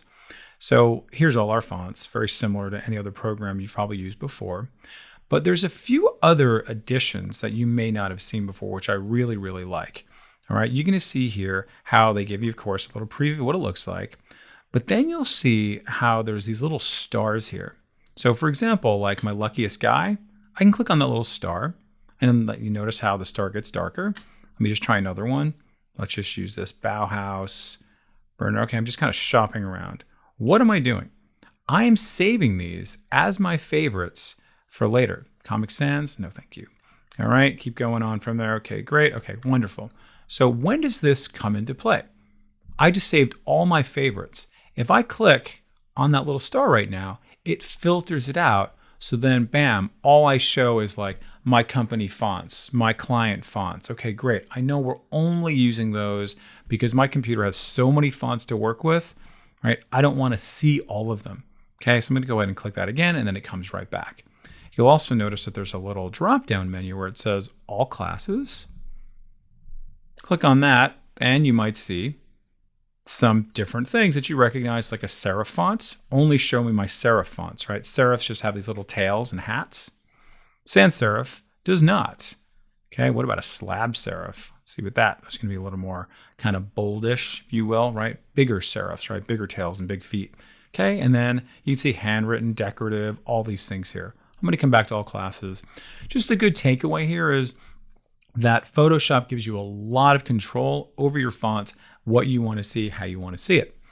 Okay, excellent. So I'm going to choose my luckiest guy, and I'm going to now draw out a text box so it fits in perfectly within that text box. That's one option. Or you could just simply click and type, and it'll just go on and on and on and on. I like to actually create the text box. So I'm creating a sort of beginning and end, so it kind of gets confined. Not too much, not too little. Now, what Photoshop will do is it will put in this filler text for you, but I'm just going to go to override that. So I'm going to just start typing intergalactic, what did I say? Can't even remember what I said. I'll just say Piazza, right? Let's do it a little different this time. Okay, intergalactic Piazza. Okay, and then I have to tell that I'm done. So go back to your check mark. It's great. And if you see here, I have a new layers panel. Excuse me, a new layer called Intergalactic Piazza. Wonderful. Now, this, of course, is not the color I want. It's not the size I want. So I need to go ahead and edit that. So how do I edit this text? If you simply just double click inside there, and then if you triple click, you get all of the text. Double clicking goes right inside of it. Triple clicking selects all the text inside there. Now I can make my type a little bit bigger. I can change the color. I can do all kinds of different things to it. So what's a great way to make it bigger is if you move your mouse over the little t and the big T, just by simply clicking and dragging, I'll be able to, okay, great. That's wonderful. I can then do it that way rather than having to click on the drop down. It's again, we've seen this, 3 or 4 times already, how we can work with this. Great. Let's make it a little bit bigger. All right, so it just stays within that box. Click on my checkbox, go to my move tool, and then in this case, what I'm going to do is I'm actually going to use my arrow keys. Why am I using my arrow keys in my keyboard? That's a really great pro tip for moving your content using your arrow keys, because that way I'm not accidentally clicking on this other shape here. This is the first situation where we've actually had a little bit of a potential issue where I might accidentally click on this and then that gets moved. If I use my arrow keys on my keyboard, I can then just isolate that without having to accidentally click on something else. And if you hold down the Shift key, it goes 10 pixels instead of 1 pixel. Okay, so you'll get a chance to practice that when we take our little break. All right, now again, I'm gonna go ahead and select all my type, and I'm just gonna make that maybe simple white for right now. Click OK. Great. That's going to be just bringing in some very simple type. So I'm going to go ahead and pause the video, give you a chance to practice that, and then feel free to filter some of your type, change the size, use some of those little shortcuts that we did. Now we left off typing in our intergalactic Piazza, and if you remember our initial one, we had a nice little effect. We had what we call a stroke, in fact 2 strokes on this particular set of type. So how can we do that for this particular one? We've already done a type of effect on our flying saucer. See that? How we had a little glow effect around there? We had a nice little glow here. And we can tell that they're having effects on there because it literally says effects on here. See that? And we want to do something similar for our type. So how can we do that? So our type layer is selected. And what we're going to do is we're going to go down here to effects, and we're going to do a stroke. So I click on that. And you can see, wow, just like that, it has this really cool outline around it. That's what a stroke is in Photoshop language. Now, very similar to when we worked with our outer glow, we have additional options for that stroke. You will see here I have the size and I have the color. So if I want to change the size of that stroke, I can easily do that for differing effects, right? See kind of a fun sort of bubbly effect, or maybe just you want to have a very simple, minimal little outline around it, okay? Now the other question is, where do you want it to be, right? What's the position of the stroke? Well, of course I want it on the outside, but guess what? You can kind of make it a little more thin where you kind of have it on the inside of the letters, or you have it somewhere in the middle. I'm going to put mine on the outside. I kind of like that because I still want to see some of the letters in there. Here, opacity, you can bring down that stroke so it's a little more see-through. I'm going to keep mine nice and solid, and I'm going to keep mine at this color, red. Beautiful. I love that. All right, now if I click OK, I'll be able to see that I now have this effect, and this time it's a stroke as opposed to the other one, which was an outer glow. So let's say I want to affect this yet more, because earlier we saw how this one actually has 2 strokes. Well, that's interesting. How do we do that? This is a relatively new feature inside of Photoshop. So if I double click back on the stroke, I want you to see how it takes me now over to all my different layer styles, including the stroke. What I'd like to do is add on an additional stroke, and that is available through this little plus sign. Really, really neat feature. So when I click on this little plus sign, it's like, oh, okay, you know what? You want to do one stroke and you want to do another stroke? Sure, great. So let me go ahead and just choose green, do a nice little dark green. Okay, I can see that there, maybe not so dark. Okay, it's done that, but then what happened to my red? Well, what's going on here? So let's just see what happens if I make this a little bit bigger. Okay, it's good, but what about this one? Let's make this one bigger. Oh, I see. Okay, interesting. So they are playing with each other, but one just has to be bigger than the other, but it does allow me to have 2 strokes. Okay, so you can have a lot of fun with these. You'll also notice how you can do the same thing with a lot of these other layer styles by just adding on additional ones. So I encourage you to play around with additional ones, just adding on maybe some drop shadows, adding on some inner glow, some inner shadows, and then even going a step further and then adding on additional ones just the same. And then some of you, like I said in the earlier lesson, might be feeling a little ambitious to then try to even do a new style and then saving it so you can use it over and over and over again. So I will click OK, and I will bask in the glory of this. And if you love this, go ahead and save this. Save it as a PSD, save it as a JPEG if you want to, save it as a PNG, save it as a TIFF, save it as a PDF if you like. We're done with this project and we'll move on to some other great stuff in just a moment. But please practice this up, make sure you got it, and look forward to seeing you in the next video. Let's go ahead and switch up gears a little bit. This exercise is going to be about working with shapes. Earlier, we worked with just drawing out a very basic shape, which was just a rectangle. Now we're going to learn about different kinds of shapes, how to manipulate shapes, and even working with some of these custom shapes like animals and different all kinds of icons and things like that. And of course, working with all kinds of different layers here. So let's just start off creating a new document. And I'm going to go over to my saved. And I'm going to go to my landscape, but this time I'm going to change that. So you can see how saving our presets can really be very helpful for us. I click on that, and bam, I'm ready to go to then draw out my shapes. Now we've already seen that we can draw out shapes very quickly and easily. We've also seen how we can have a background also quickly and easily. So I would like to use my layer adjustment to then just have a nice colored background. So I'm going to go over here to my solid color underneath my adjustment layer, my little black and white cookie there. I'm just going to have that as my background. Okay, and I'll just do like this nice, soft, little blue color. That's great. And now, that is not necessarily a shape, it's just a color fill. And if I wanted to change this, I can very easily double click on this, okay? And I can go make that a little bit darker, right? Or change my brightness on there, okay? That's great. But now let's see what we can do to create different types of elements. Like this frame, for example. How do I create a frame like that? Many times you will be creating like newsletters, you'll be creating posters, and you'll want to have things like that, right? That's going to really encapsulate your content. So that is going to be a combination of a fill and stroke setting, right? So far, we've already talked about strokes, how it's like an outline of something.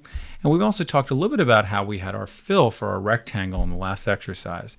In this case, we want to draw out something that has no fill, but has a certain stroke and a certain stroke value.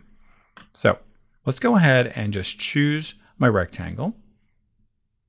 And I'm going to choose my color of my rectangle. I'm just going to make that maybe gray. Of course, I can change, let's not worry about that too much. And you will notice up on top, in addition to my fill, I now have something that says stroke right there. It's like, oops, what did I do? I just changed the fill color. That actually doesn't make any sense. I was so used to that. It's like, oh, wait a second. I actually don't want a fill color.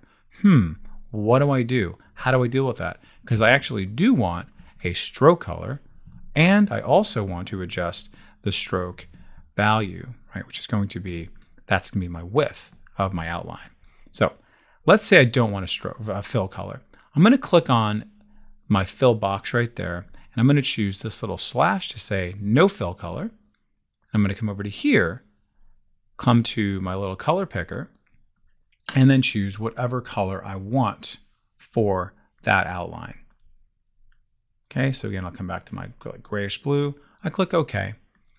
And I'm not quite ready to draw it out yet because I'd like to have a certain thickness. And again, I can change this. I'm just going to make that, let's say, exactly 15.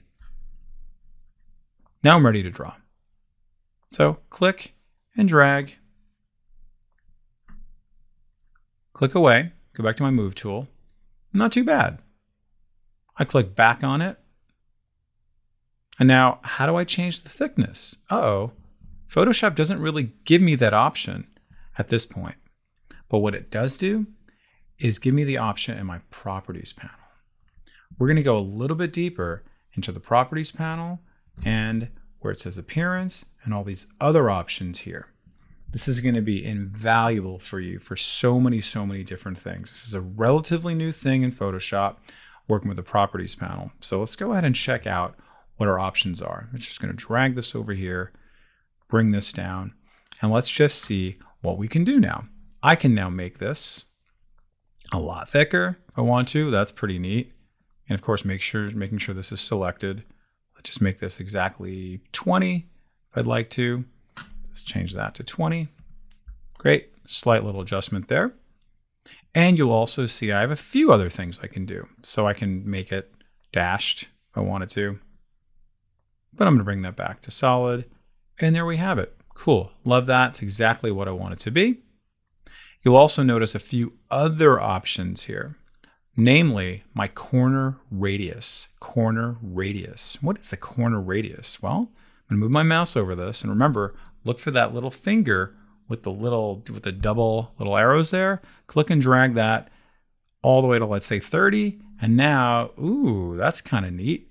I get this little rounded corner set of options there. Okay. You'll also see that there's a little link icon here because sometimes you only want one part to be linked up to the others and not the other parts to be linked. So in other words, you want them to be isolated. Right now, if I uncheck that and I make just the bottom ones go to 0.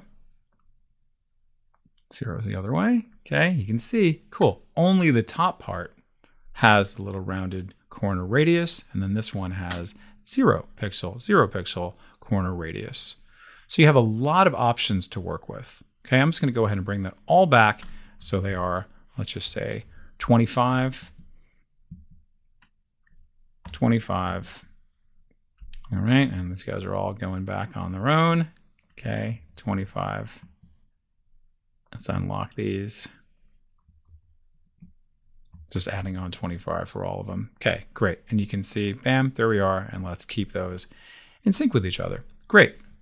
So what we've done here is we've seen that we can create a shape that has no fill, And we're also able to change the color of the stroke and the thickness of the stroke, as well as working with corner radius, right? Just like that. Wonderful. Now let's go a little bit deeper with our shapes. Well, we'll start working with custom shapes and also different other shapes. So if you look back at my original one, I just have these basic shape of circles. So let me go ahead and just draw out a circle. And I'm going to draw out a perfect circle in this case, right? How do I draw out a perfect circle?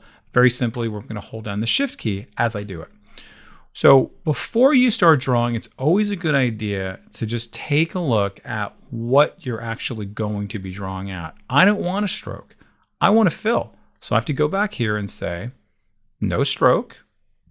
Making sure nothing is selected. Okay, you just saw me. I still had something selected because it's going to override what you have selected.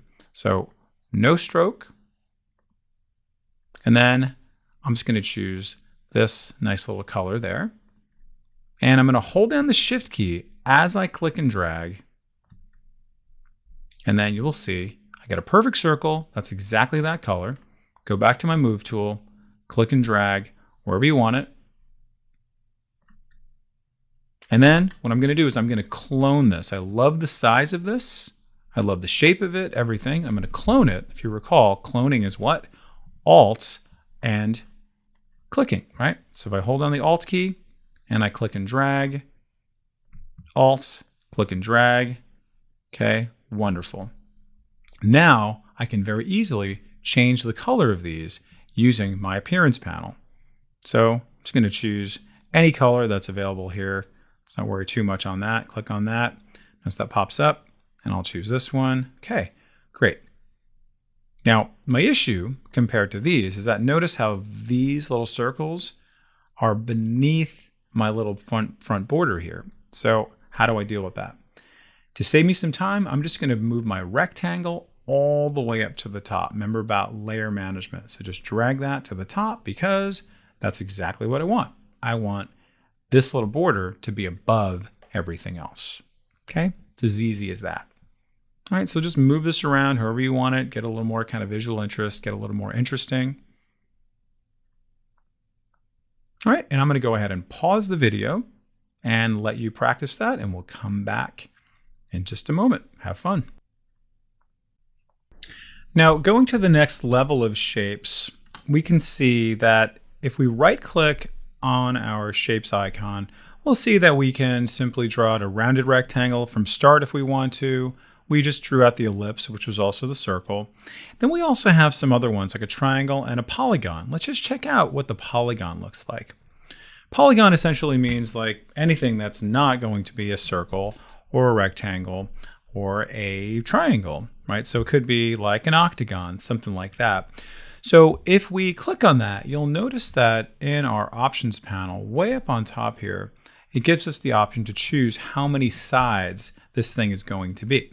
So I'll just keep it at 5 for right now. And now if I just draw it out, I will see I now have a pentagon. Okay, pretty simple. Let me go ahead and just undo that. Let's just try another one, and maybe in a little bit of a different way.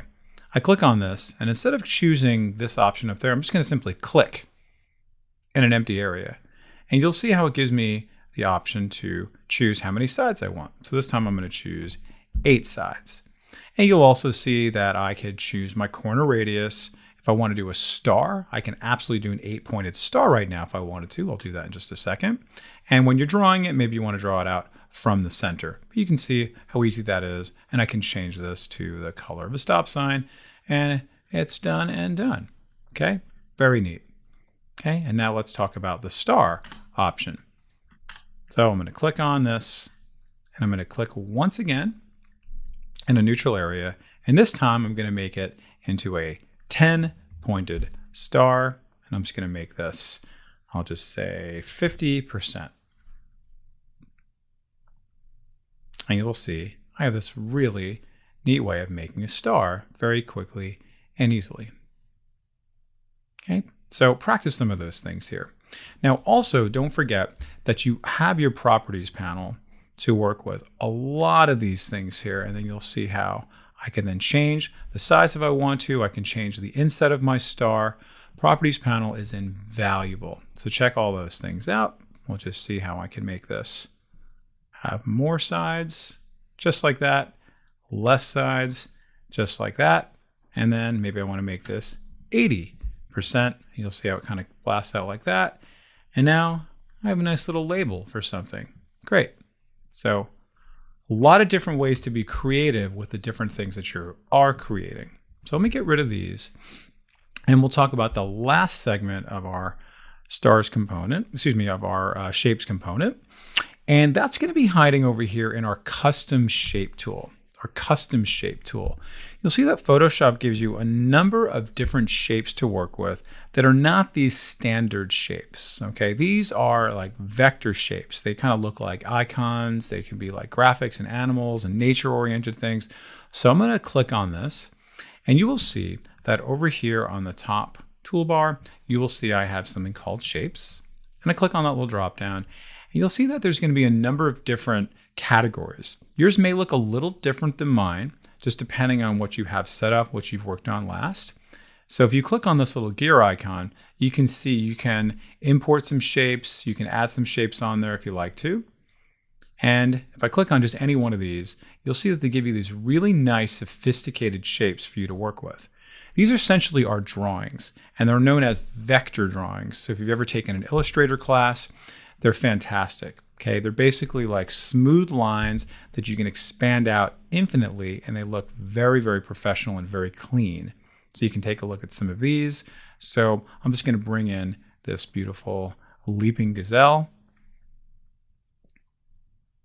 and click and drag just like that. And then the color is going to come in the exact same color that I chose. I don't want that. I'm going to choose black. And just like that, I now have a cool little logo that I brought in there, or a cool little design, cool little visual element. Okay, let's go ahead and just try another one. So I'm going to choose from my shapes drop down. I will choose this little moose and just draw it out. That comes in, not the color I want. So go over to my fill color, choose that color, go to my move tool, and then guess what?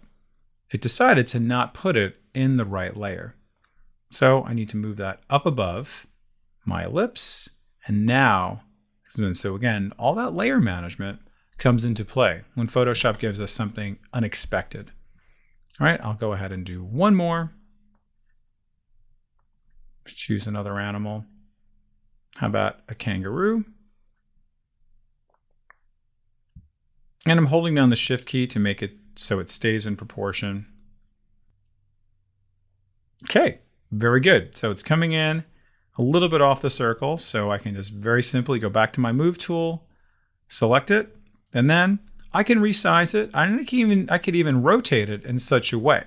So if I go back to my edit tool, I go over here to transform path, and guess what? There is flip horizontal, and now it's fitting where I want it to be. Maybe get his tail back in there, or maybe move my green circle in there. Lots of options to work with. And then finally, I'm going to make that kangaroo.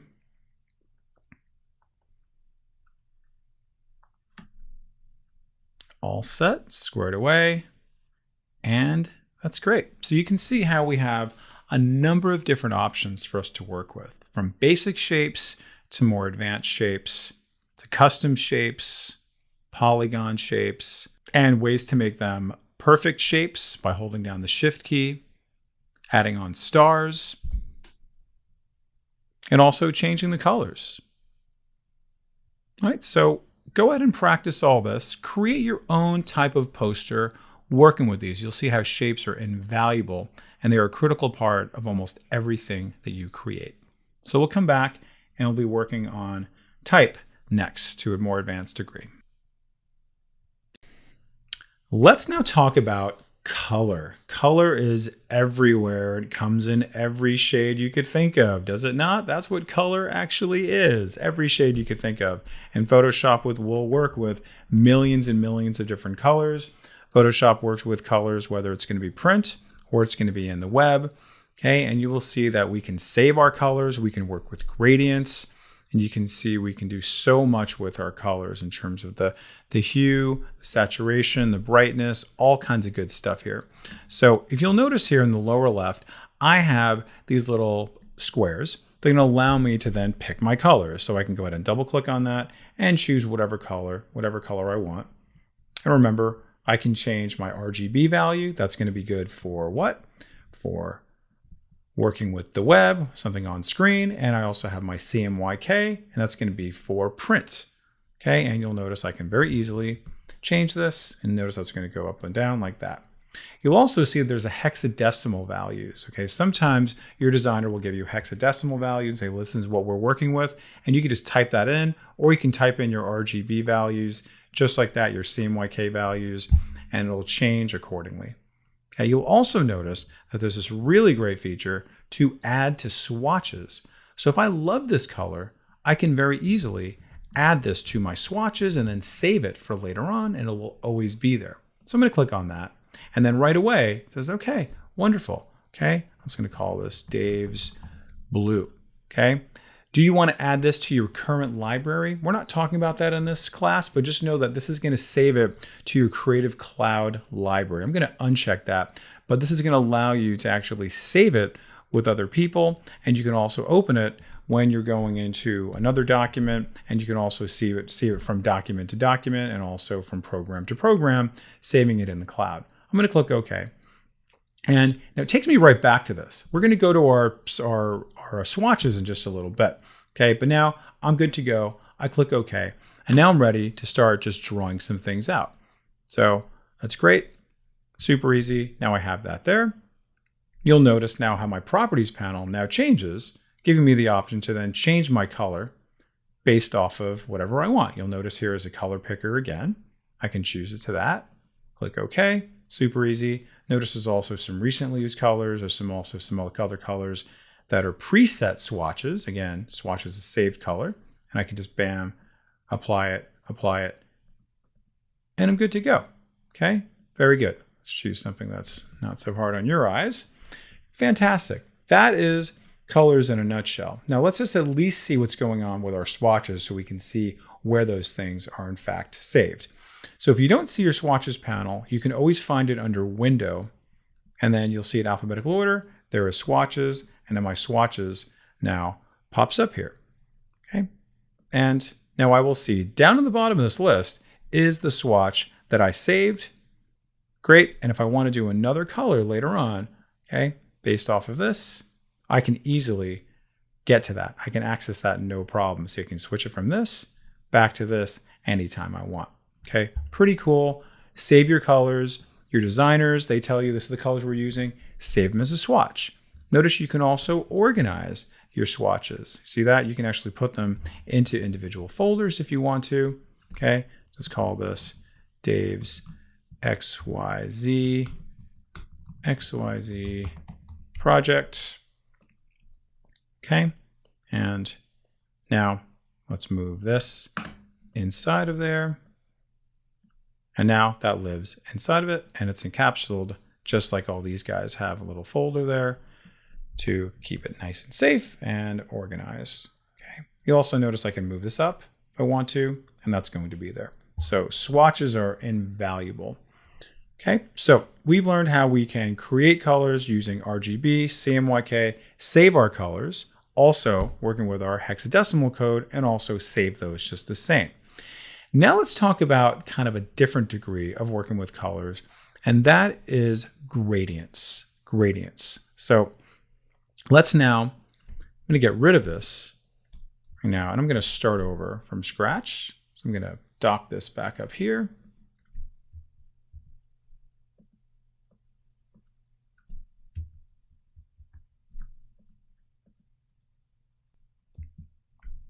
And now start creating something else. So let's take a look at what our other options are going to be as far as creating some type of gradients. So what is a gradient? Let's define what a gradient is first. So gradient implies that there's one color that's going to be melding into another color and Photoshop is going to put those colors sort of in between. So you might have a color going from black all the way to white. So it's going to be this nice gradation of gray going from dark gray, less dark gray, to a little more lighter gray, all the way to white. And you can see it can create a nice little effect for things. So let's now draw out our same old square, but this time let's put in a gradient. So if you look up on top in my little control center up here, you're going to see that I have this option to fill my color. But when I click on that, you'll see I get a lot of options we have not explored. We've already taken a look at this. We've looked at our swatches. There's my trusty old swatch I just created. But now we're going to look at this little guy right here. This guy is going to allow us to then create and edit our swatches. So I click on that. And you're going to see, excuse me, not our swatches, our gradients. Okay, so you're going to see here, I now have a whole bunch of gradient options available to me. I have a bunch of preset gradients that I can work with. And you can see here, there's a whole bunch of them. Now you can see what a gradient looks like. Fantastic, good. Maybe I want that. So if I click on that, you'll notice that underneath here, all of these little options changed. These are known as our gradient stops. And you can see it's going from this kind of light, pretty purple all the way to this kind of like grayish blue. Let's check out some of these other ones. You can see how that changes dramatically. All right, so maybe I love this and I'm ready to go. So I've chosen it. I'll just go ahead and draw it out. Great, love that, amazing. But I'm not happy with it. Okay, so I'm gonna click on this and I can see how I can change it in a very different way on many, many different levels. So you can see here, I'm going from this dark purple to this light blue. Now, if I don't want that color anymore, because this was just a preset, I can very easily change it just by simply coming over here to my little stop and double clicking it. See where I am here? I'm double clicking right there and this pops right up to my color picker. So let's just choose red just for effect. You can see, ooh, that's kind of nice. And you can see what it's doing there. Like you're kind of creating maybe a little backdrop, for, just like a sky, something like that. Maybe there's a fire, maybe there's lights happening in the background. Maybe you're just kind of creating something kind of ethereal. I love that. That's great. Now, you'll also notice that when I click on this, I get this little diamond. This diamond allows us to control where some of the red kind of begins and ends, right? You see that, how it kind of stretches out a little bit more? So I get more red this time. So I'm going to click and drag this way. This time I get less red. See, you have all that control in the world to then control how your gradient's going to be. I'm going to keep this in the middle. Let's take a look at some of our other options. I'm going to start over here on the right-hand side and look at this one. Pretty simply, all this does is reverse the gradient. I click on that. And then it just makes the red go up on top. You'll notice to the left of this is another option. It's like a little clock. It says, okay, well, which direction is this coming in? This is like a 360-degree angle here. So you can see, well, I want it to come this way now. So you can make it so it's going to rotate the gradient. Let's do that way. And then that also is another way to make it go in a different direction. So a little bit more sort of dynamic. Do something like that. Okay. Now, here is something that you may want to explore for sure, where you have the different types of gradients. Right now, we're working with what's known as a linear gradient. Now, if I click on this little drop down, you'll see I can change this to a radial angle reflected diamond. Okay. Most likely, it's just going to be these two that you're going to work with more than anything. So I'm going to change this to radial, and you can see, oh, it's kind of cool. Let me switch that around. Ooh, I like that even better. Okay, so just imagine you're going to have something kind of in the center of your document and you really want to kind of spotlight it. A radial gradient can really, really go a long way. Okay, so really cool stuff, really fun. So let's just see this in action. I'm going to go back to my Iceland postcard and let me just drag this. I'll show you a nice little trick here. I'm going to drag this guy up into my tab, bring it back down. Say yes, and then look at that. Now I've got a nice little feature that I can show. Hey, bam, there it is. There's my image and I'm really kind of drawn to it, all because of gradients. Okay, so really practice that. Practice saving swatches, saving your colors, putting in different colors, talking to your designers, putting in different CMYK, RGB, and then again, saving your swatches, organizing your swatches, and then come back and start working with gradients and manipulate them as much as you need to, working with the linear gradient, working with our radial gradient, and then manipulating the diamond, and then seeing what you like, right? Just know that you have all the control in the world. And like with all of our exercises, I recommend pausing the video for a little bit, practicing till it works for you, until you feel comfortable, and then move on to the next exercise. Okay? Have fun, and we'll see you in the next activity. For this next lesson, I want to make sure that you have open the ctext and box.psd, and also the poster with shapes and text, lesson 3. So what we're going to be looking at here in this particular document is all the different settings we can do within type. Right, so you've already learned how we can bring in type. Just go ahead and click on the T and click on your text box and drag it out. And then you essentially are setting the confinements of this text box. So you can see when I click on this is the confinements of this text box. And it brings in this filler text. Okay, great. And you can see here's another one, has a little T there. It's great. Now, how can we adjust things on the next level? We already talked about all the different fonts we can change to. Right, we can see if I double click back on here, I have all my font options right up here. Okay, that's great. You'll also notice a few other additional options for playing around with my alignment. And you'll also see that there's a new one that we have not looked at yet, which is this little icon here that's going to open up to my character and my paragraph. So you'll see there's a lot of different options we can work with here, character and paragraph, etc. And then I can go ahead and dock that just the same. So it's a really nice, easy way of getting into my type options. Another option, and that's what we're going to work on together right now, is working with the properties panel. We've discussed the properties panel last session when we were talking about working with our shapes, how this is a great one-stop shop for all of your things that you work with, depending on the context of what you've clicked on.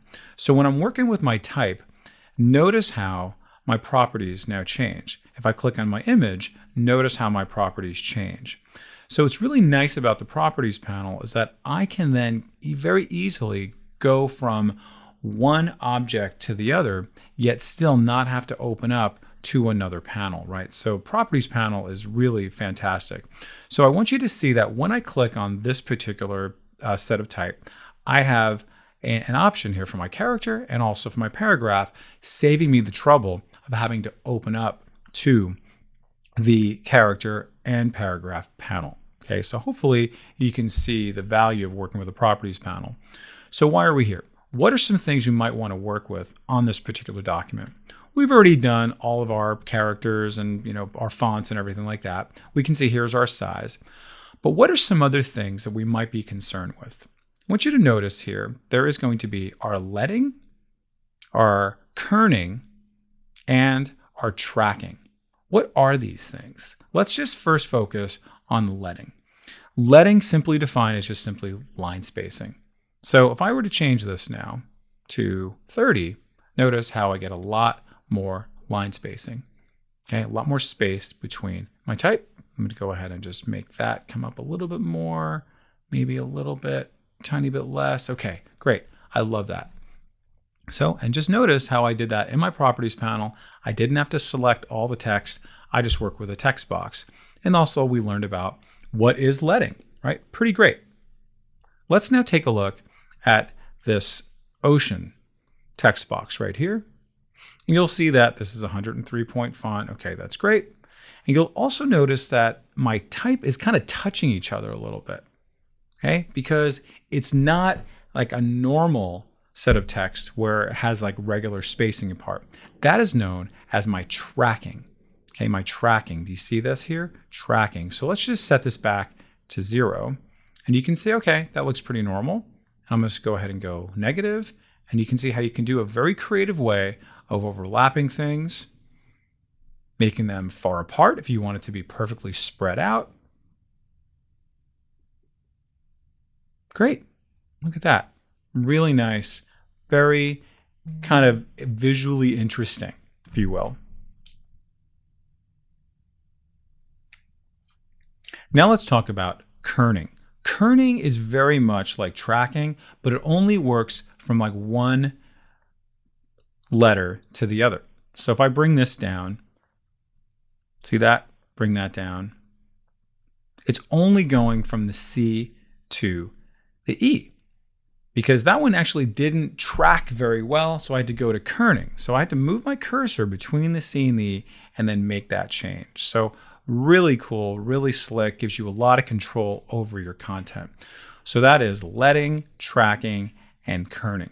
Gives you the space between the entire set of paragraphs, all the line spacing, the entire words, which is going to be tracking, and then the entire letters, which is going to be kerning. Now let's talk about some of our paragraph settings here. You'll see my paragraph settings. Some things may be hiding, by the way. If you click on these three dots, you'll see, oh wow, more options are coming up for me. Oh, that's great. Okay, same thing for my character. If you don't see what you're looking for, you can always find additional options here. If you want to go a step further with your horizontal or vertical scaling, maybe your color if you want to get to that. A lot of the same things you're going to be found up here in our tools as well, but always kind of take the bait for these three little dots here. In this case, for our paragraph, we may want to see certain things here, like for this particular one. Let me go back to my lorem ipsum. And I might want to adjust where things are coming in from the left margin. Very easily, I can control that. Maybe I want to have a first line indent. Very easily, I can do that. So every single paragraph in that box will then get indented. See how easy that is? Very, very slick with just a couple of clicks to be able to do that right here in this spot right here. If you don't want hyphenation, you can change that. So lots and lots of options there. Okay. Then you have some other potential a little bit more kind of obscure options. Like if you want to have everything in all caps, you can do that, or everything in small caps, you can absolutely do that. If you want to underline, if you want to do superscript, subscript, some ligatures, all kinds of different options here. Okay, so definitely check those out. But if you're more comfortable, again, with working with the character and paragraph style, all the options are here. It's literally the same exact options, with the exception of that, the properties panel keeps them all in one place for you, so you don't have to go back and forth between panels. Okay, so just remember the benefit of that. Now let's just check out this one here, and this could be certainly one that you practice on if you want to. So you can see here is one particular set of text, a little bit smaller, maybe a little more manageable, and I can see what I can work with on my line spacing, in other words, my letting. Can very easily control that. And then maybe I want to play around with my tracking. So this will give you something to practice on before our next lesson. Have fun. In this next lesson, we're going to learn about something pretty awesome called clipping masks. What we're looking at here is something called a text clipping mask. You'll see here is an image clipping mask and a few other examples as well. So how do we create this? If we look at our layers panel, it's nothing too complicated. Take a look at this one for our image, nothing too complicated. So we're going to learn how we can create this from beginning to end, and you'll see that something pretty magical and pretty amazing can be created very quickly and easily. Okay, so how do we do it? I'm just going to go ahead and create a new document. It's going to be landscape and blank, ready for me to then bring in my image. It's the first thing we're going to do. Very simply, I'm going to place in my giraffe image. You should all have access to this. And just a little bonus, let's talk about how we can make this fill in the screen without having to do too many clicks and drags. Earlier, we looked at how we can click and drag just from the corner, but let's say I want to have this come in from the center and going outward. If I hold down the Shift and the Alt key from the corners, look at that, that comes in right from the center. Wonderful, that fits in there perfectly. And now I'm going to draw out some type. Just go to my type tool and just click and drag going all the way from one side to the other. I'm going to type out Africa. Okay, great. And now I can then play around with some of my options that we learned about in the last exercise that's going to allow me to have more control over this. And we're also going to learn a few bonus ones as well. All right, so notice how it's way off. Sometimes Photoshop will do that, regardless of what I do. It decides to kind of center it right on the top. So I'm going to work with my baseline. So I can have that come down a little bit. I also want to work with my scaling. So if you see here, I have my horizontal scale and my vertical scale. See that? There's my vertical scale. Here's my horizontal scale. In this case, because I want this to be kind of nice and blocky, I really want to kind of make it act as a frame. The font I choose and how kind of blocky I make it is going to be very important. So using these two guys, our vertical scale and our horizontal scale, can be really, really valuable for us. All right, so and again, I can change this anytime I want to as well. All right, and if you want to play around with the tracking, you can do that just the same. So let's just see, how do we in fact make this into a clipping mask, right? That's why we're here. First thing you want to do after you've completed everything is make sure that your object, right, meaning your image, is above your type, okay, or above the thing you want to clip to. Okay, I know it seems counterintuitive because looking at this, it kind of seems like the opposite is happening, when in fact, you want your image to be up on top. And all we're going to do now, and this is very important here, you're just going to do Alt, okay, between the two layers. So what do I mean by that? Alt, and then click. So you'll see what that is, and then you've very, very quickly and very, very easily created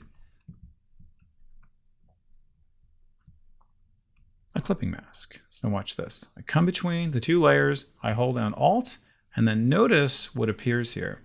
Watch what happens when I let go of Alt. See? Hold that down and watch what happens when I click. Magic. Just like that. I'll do that one more time. Hold down the Alt key, move your mouse right between the two layers, and now we've done a clip. And if I want to get those extra effects, super easy to do. We've already covered that. I'm just going to put a very simple stroke around this.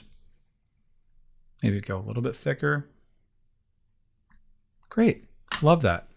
Amazing. And what's so neat about this is that these are still independent of each other. I could move my giraffe a little bit this way, a little bit that way. See that? Now he's in the A as well. So you have a nice, really cool effect to work with. Wonderful. Now, let's see how we can do the same thing for an image. So type sort of naturally clips to things, whereas an image may not so much. So let's do a quick little exercise in how we do that. So this time I'm going to just open to my Romanian castle. And I'm just going to bring in my shape this time. I'm going to go ahead and place embedded. And I'm going to find this Romanian map. Say, okay, great. Now what happens? So earlier we talked about bringing our image up above. And let's just see what happens when we're not doing the complete process here. Bring my image up above, just like Dave said. Hold down the Alt key in between the two layers. Click. And then, not what I expected. Let me undo. What's happening here? Remember how type has a natural sort of clipping ability, right? Because type by itself has like these grooves around it. What we need to do is play around with our image to make it so all of this stuff goes away. We learned about this earlier on about working with the quick selection tool or working with the magic wand tool. So before I do anything, I need to rasterize this. I no longer has a little icon there. I'm going to go over here to my quick selection tool. I'm just going to click very slowly, coming around the edge, coming around here. Okay, great. Notice how it's not affecting the other layers, right? Just because that's just how Photoshop works. Does not affect the other layers. Great, let's make sure we get anything here. Good, and then I hit delete. Control D. That's great. It's wonderful. Certainly you can get rid of some of these little watermarks there if you like. Now I'm ready to go. Because again, think about the parallel between type and this map now. It does not have this little white background. So if you're planning on doing something like this, you need to make it so it has like these little clean lines. So it's no longer that square, because that's what it looked for. It looked for the outline of that. So let's bring this up top and hold down the Alt key right in between the two layers, and wonderful. Cool. That looks really, really slick. Okay, if you know what Romania looks like, if you know about Romanian castles, you'd be very excited. Now, the last thing we're going to do here is, well, how did I get that effect?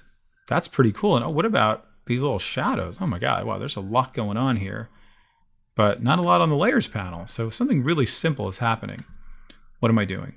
I'm just going to bring down the opacity of layer 0 so I can very gently see what's underneath it. Oh, wow, that is really cool. Okay, and then I'm going to go to my Romanian map. And then we haven't really done too much with drop shadows, so let's just add on a drop shadow to this. Give it a little bit of texture so you can see shadow off, shadow on, shadow off, shadow on. Let's keep that on. I'm going to make that a little bit darker so you can see it. Bring down the size a little bit. That's kind of cool. See that? It gives us some nice texture, and I'm pretty happy with that. So go ahead. I'm going to pause the video. Please practice that. Enjoy. In the last lesson, we talked about clipping masks. In this lesson, we're going to talk about just plain old masking. Plain old masking.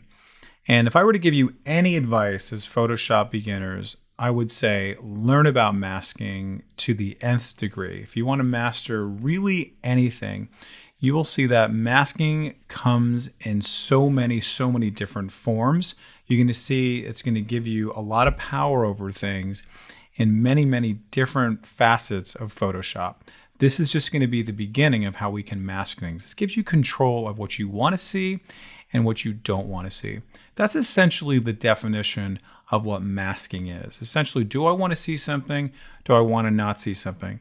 It could be an object, but it could be an effect. It could be a filter. It could be a layer adjustment. It could be certain colors, right? And we're going to get into some lessons on that in a little bit, but right now we're going to focus on just like basic masking. So you'll see that this very unusual, beautiful creature here is the product of masking. You'll see over here that there's actually two different layers overlapping each other. And you'll also notice how there is this new little layer happening here that's connected to this lion layer. Okay, what's actually happening here?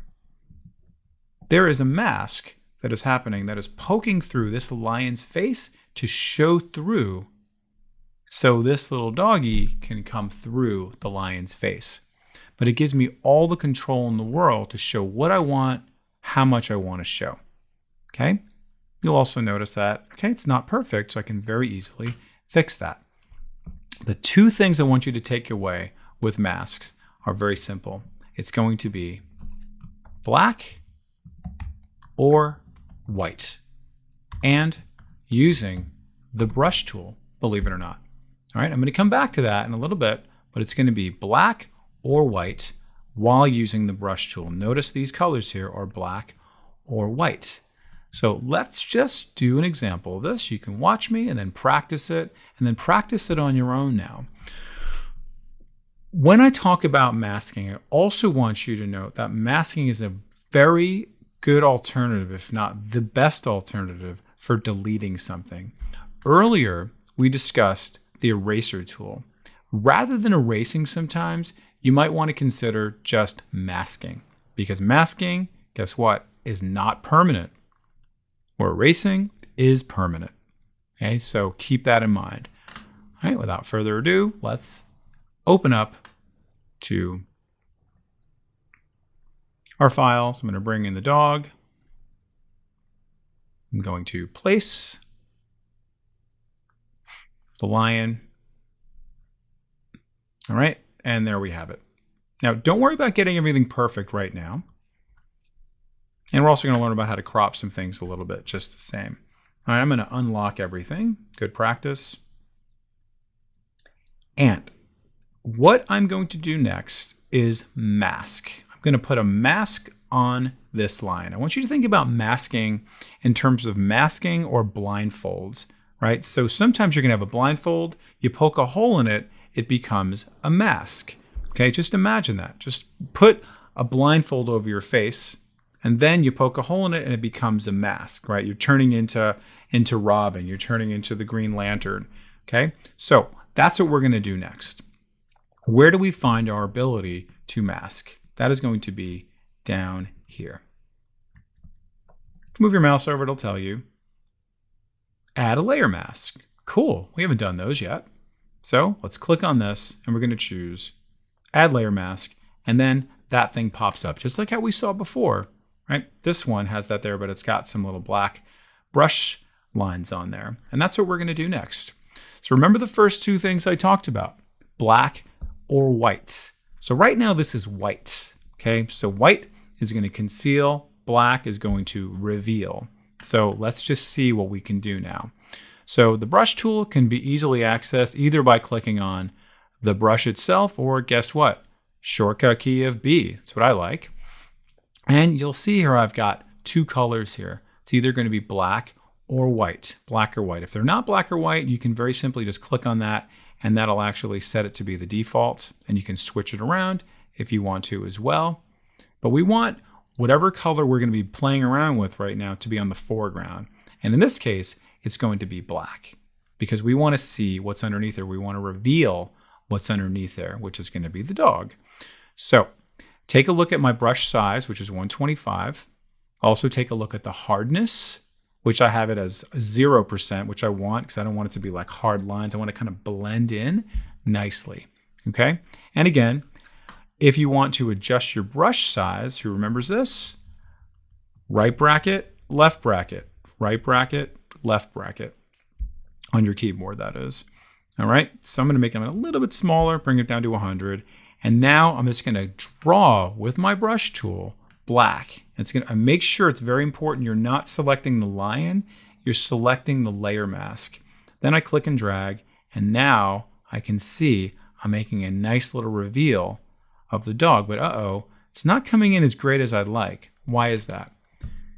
You want to take a look at your opacity just the same. So if your opacity is not 100%, it's going to come in kind of weak like this. So I'm going to make mine 100%. Okay, now I'm just cutting right through the lion. Okay, where is the lion going to become a dog? All right, okay, not too bad, but there's something missing here. Not doing exactly what I want. The dog's just really not in place, is it? So I can click on the dog layer. The dog layer is still independent, just like how we saw with the clipping mask. Go back to my move tool. Remember, we want to think about these tools just like we do anything else, right? We have to change tools to accomplish different goals. So I'm going to bring that little guy down below, starting to look a little more realistic.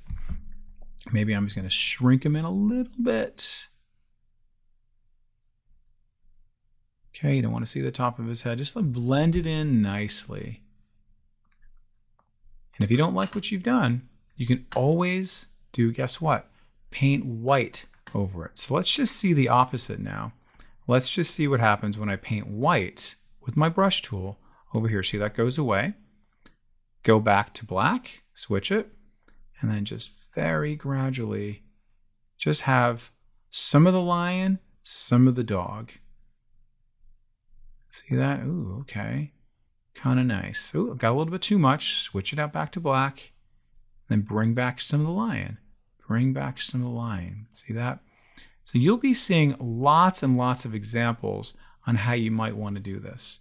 You might want to bring in something that you only want to just show something from the background a little bit to peek through, right? You want to have that kind of control. Maybe you want to do it in a very kind of gradual way just to sort of display something where something just comes in such a way. Okay, it just kind of gradually appears. Okay, so or you can do something like that. Oh, that's kind of interesting. So now I was a little creative with it. Notice I'm like half dog, half lion. Or maybe it's the opposite. So I go to there, and then I switch it, where I'm like, okay, Now it's a cute little lion with some dog eyes. You can see the difference there, okay? So there's a lot of creative ways to do this, okay? And then in a future lesson for my advanced class, I show you how to use gradient masks. And then when we start talking about adjustment layers, we're going to be using masks in a little bit of a different way. So stay tuned and please practice that. Welcome back from your exercises. Next thing we're going to talk about is adjustment layers. There are a number of adjustment layers that we can work with. We've already been looking at one particular adjustment layer, and that is just bringing in a solid color. There are several different types of adjustment layers we can be working with. So understand what an adjustment layer is actually doing. We are putting an adjustment onto the layer, meaning that we're not actually affecting the layer itself. So if I wanted to make this black and white, I can make this black and white, but I'm not actually affecting the pixels themselves. It's non-destructive. It's not affecting this at all. So for example, if I were to make this black and white, you'll be able to see very quickly, a new layer now appears here, and it actually shows me it is black and white right on top of it. Now, if I were to click on this little eyeball right there, you can see I can turn that on, turn that off again, turn that on, turn it off again. And there's a lot of different adjustment layers that we can do. So we're going to be exploring a handful of these. So I'm going to go ahead and undo what I just did. Okay, and there we are back to this. Now I have this lovely peacock photo, but I want to make it a little bit more lovely. I want to kind of bring out some vibrancy to it. One of the first adjustment layers that I like to work with is what's known as the levels adjustment layer. What are levels? The name implies 3 different types of levels. We have our highlight levels, we have our midtone levels, and we have our shadows. So within this document, you're going to see there's lots of different lighting in there. We have the opportunity to be able to adjust and manipulate each of those individual levels, as opposed to, let's say, exposure or brightness and contrast, which basically blast the whole thing out. So I recommend the first thing, if you ever want to improve a photo, go over here to your levels. So I'm going to go ahead and try that out, see what that does. The first thing you're going to notice is nothing happens, right? Second thing you're going to notice is I have a new layer right on top of my original layer. Okay, and notice this says levels. So the next thing you're going to notice is in my properties panel, I'm going to have a whole bunch of crazy things happening here. This is what's known as a histogram. It's basically showing me the distribution of lightness and darkness all throughout this image that I can now manipulate. And you'll notice here, I have my shadows, my midtones, and my highlights. Each of these things are represented here in the histogram, and I can also manipulate them by clicking and dragging on these little stops here. So let's just try this out. Notice how this is kind of an outlier. That's typically kind of like a first place I go. If I don't know what to do, I just kind of go to the outlier and I say, well, let's just have this guy join his friends. Whoa, just like that, dramatically different photo. Let's bring this one in here.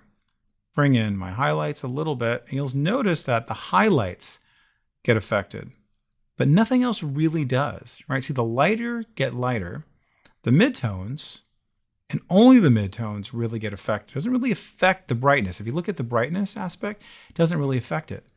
So pretty cool. Very quickly and easily, I have a very different photo. I didn't do anything with color, but somehow it affected the color, which is pretty cool. So let's look at the original. Like, wow, just like that, got a brand new photo.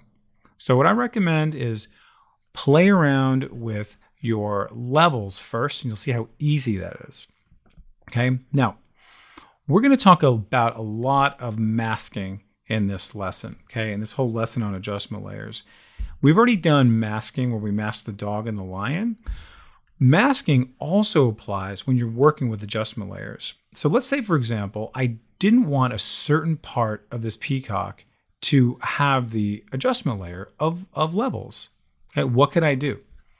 Remember this little white box here, how that indicates a mask? And also remember how there's 3 elements. There's the black, the white, and the brush. Okay, so I can just simply brush black to reveal what's underneath there to then show what I want to show. Okay, so this one actually looks pretty great, but let me just show you just for, the purpose of this exercise to be able to see what we can do to control it. And we're going to see several different examples of this. So I'm going to go to my brush, or I can just click on the B. And then I'm going to choose black.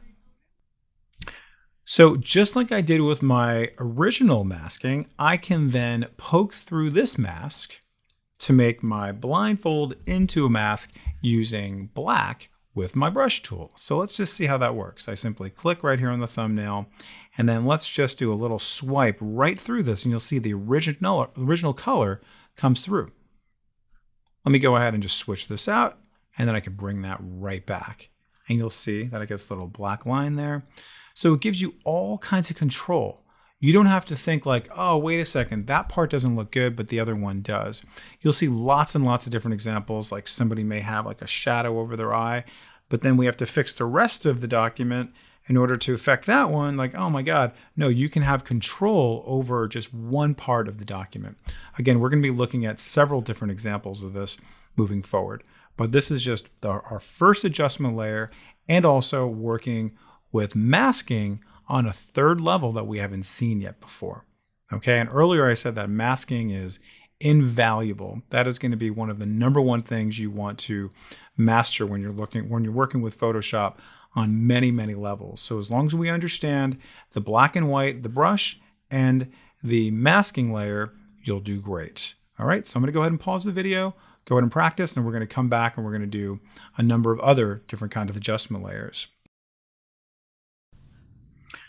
And next up in our adjustment layer discussion is going to be around curves. Curves are a little bit more nuanced than levels, but they have the same concept in mind when you're working with the different levels, right? We have different levels that we discussed earlier when we have our shadows, our midtones, and our highlights. Okay, but curves are going to give you a little more of kind of fluidity. But I'm going to just show you some shortcuts around this. Rather than having to kind of like fake it till you make it, I'm going to show you some nice little tips around this. So this is our original, and this is going to be kind of our goal. So if you kind of adjust your eyes to the newness of it, you can see how we can be a little more creative with our color adjustment. So it's kind of nice, looks a little more interesting, a little more crisp, a little more vibrancy, okay, a little more sort of dynamic and kind of a chrome quality. So what can we do with this? So if we take a look back where we were, you see I just have a very simple curves adjustment.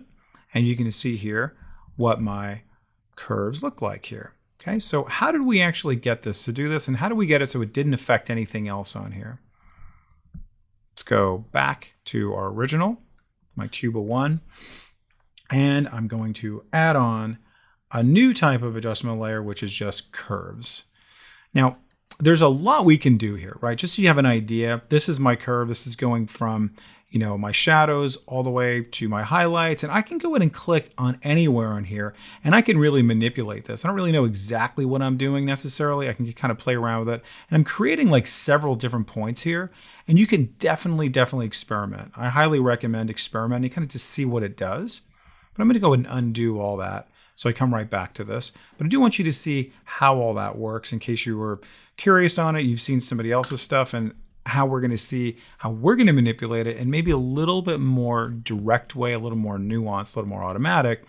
And that is working with this guy right here. I love this tool right here because it allows me to directly target a particular part of it, right, of the actual document. You can see click and drag an image to modify the curve.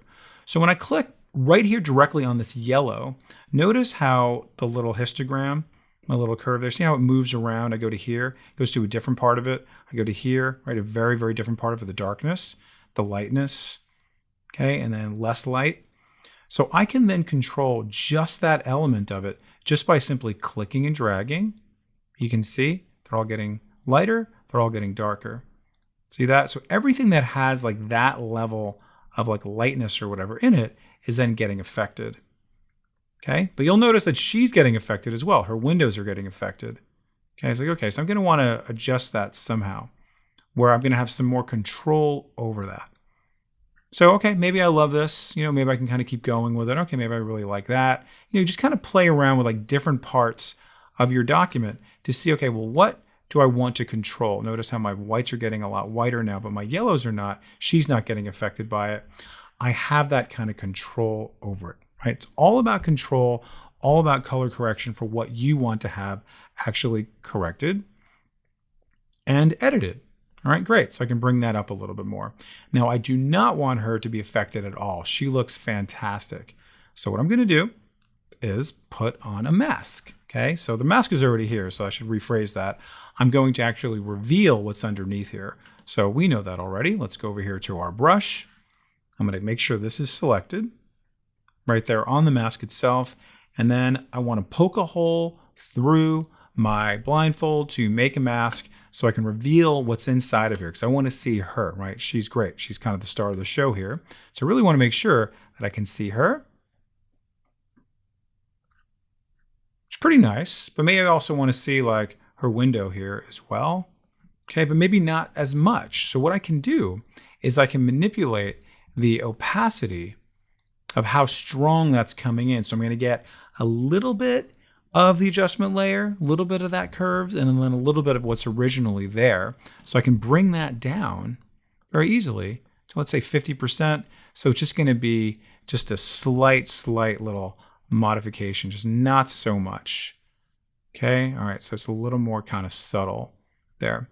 So if we look at the original, we can see not so bad. Pretty cool. Let me zoom out a little bit.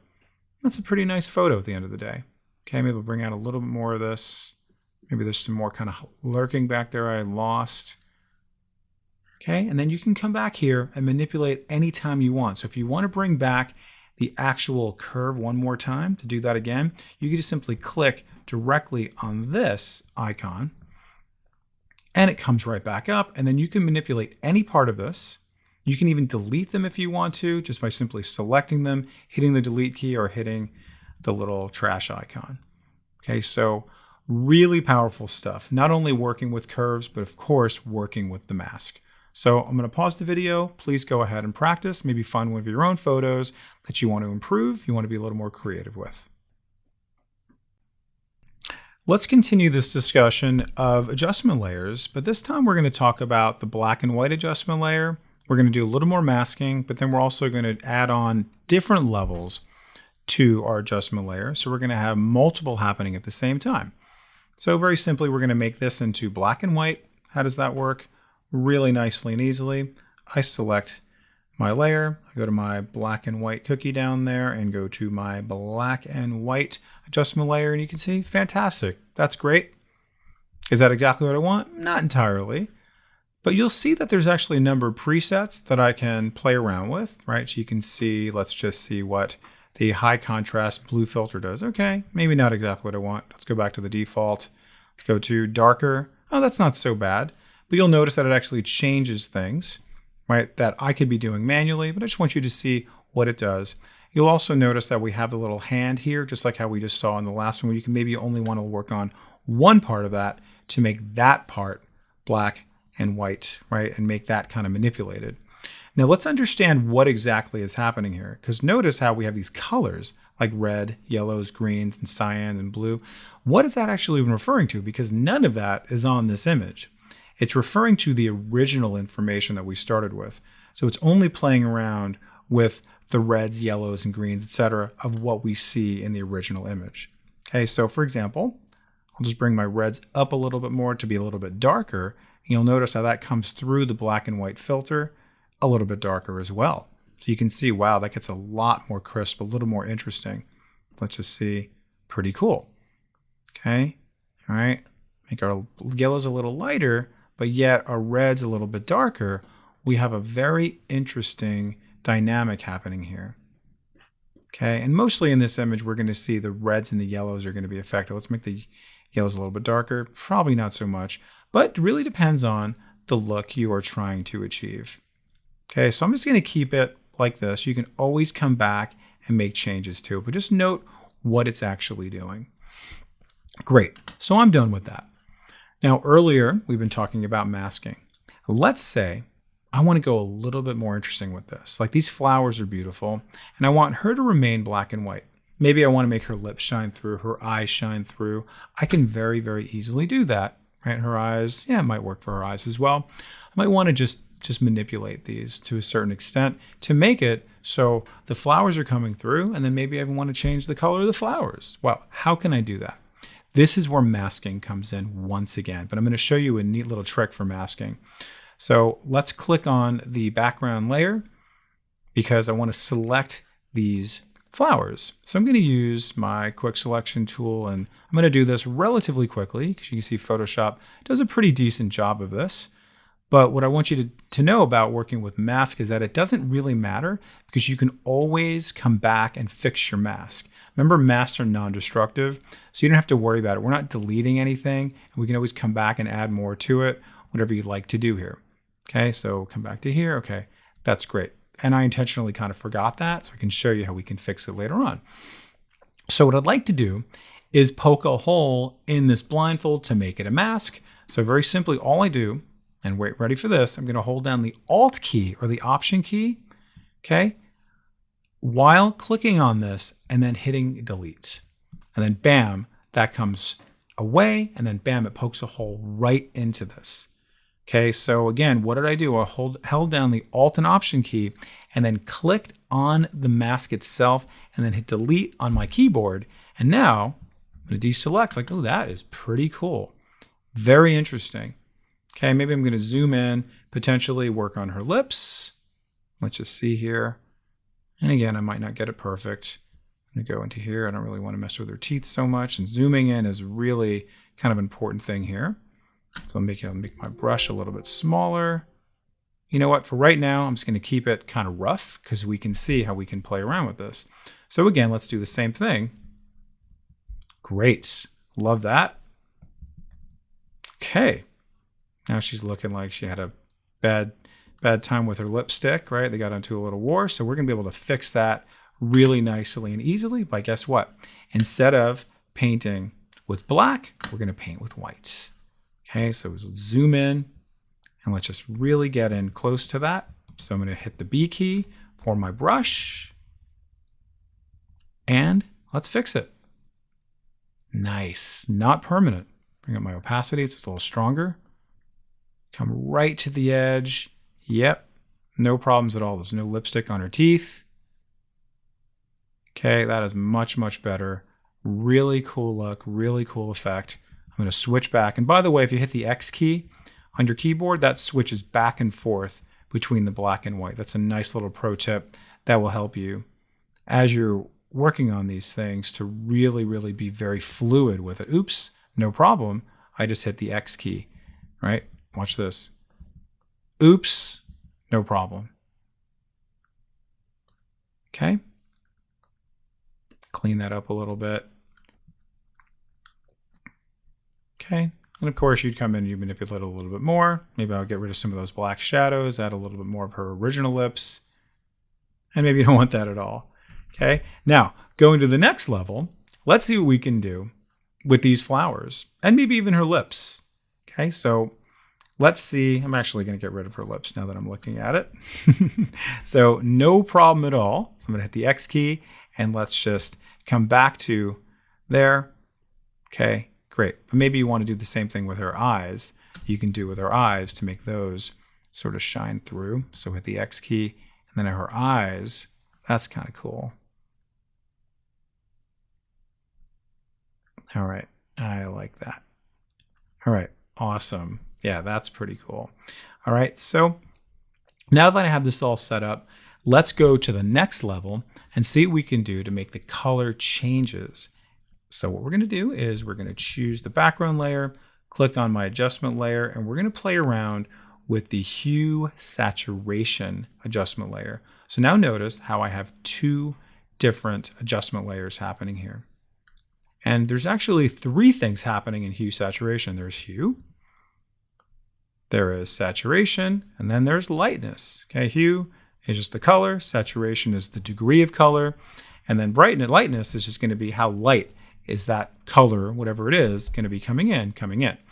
So if we want to play around with these, I can very easily make a change to these. But oops, that's not working at all how we want it to. So let's bring that back to 0.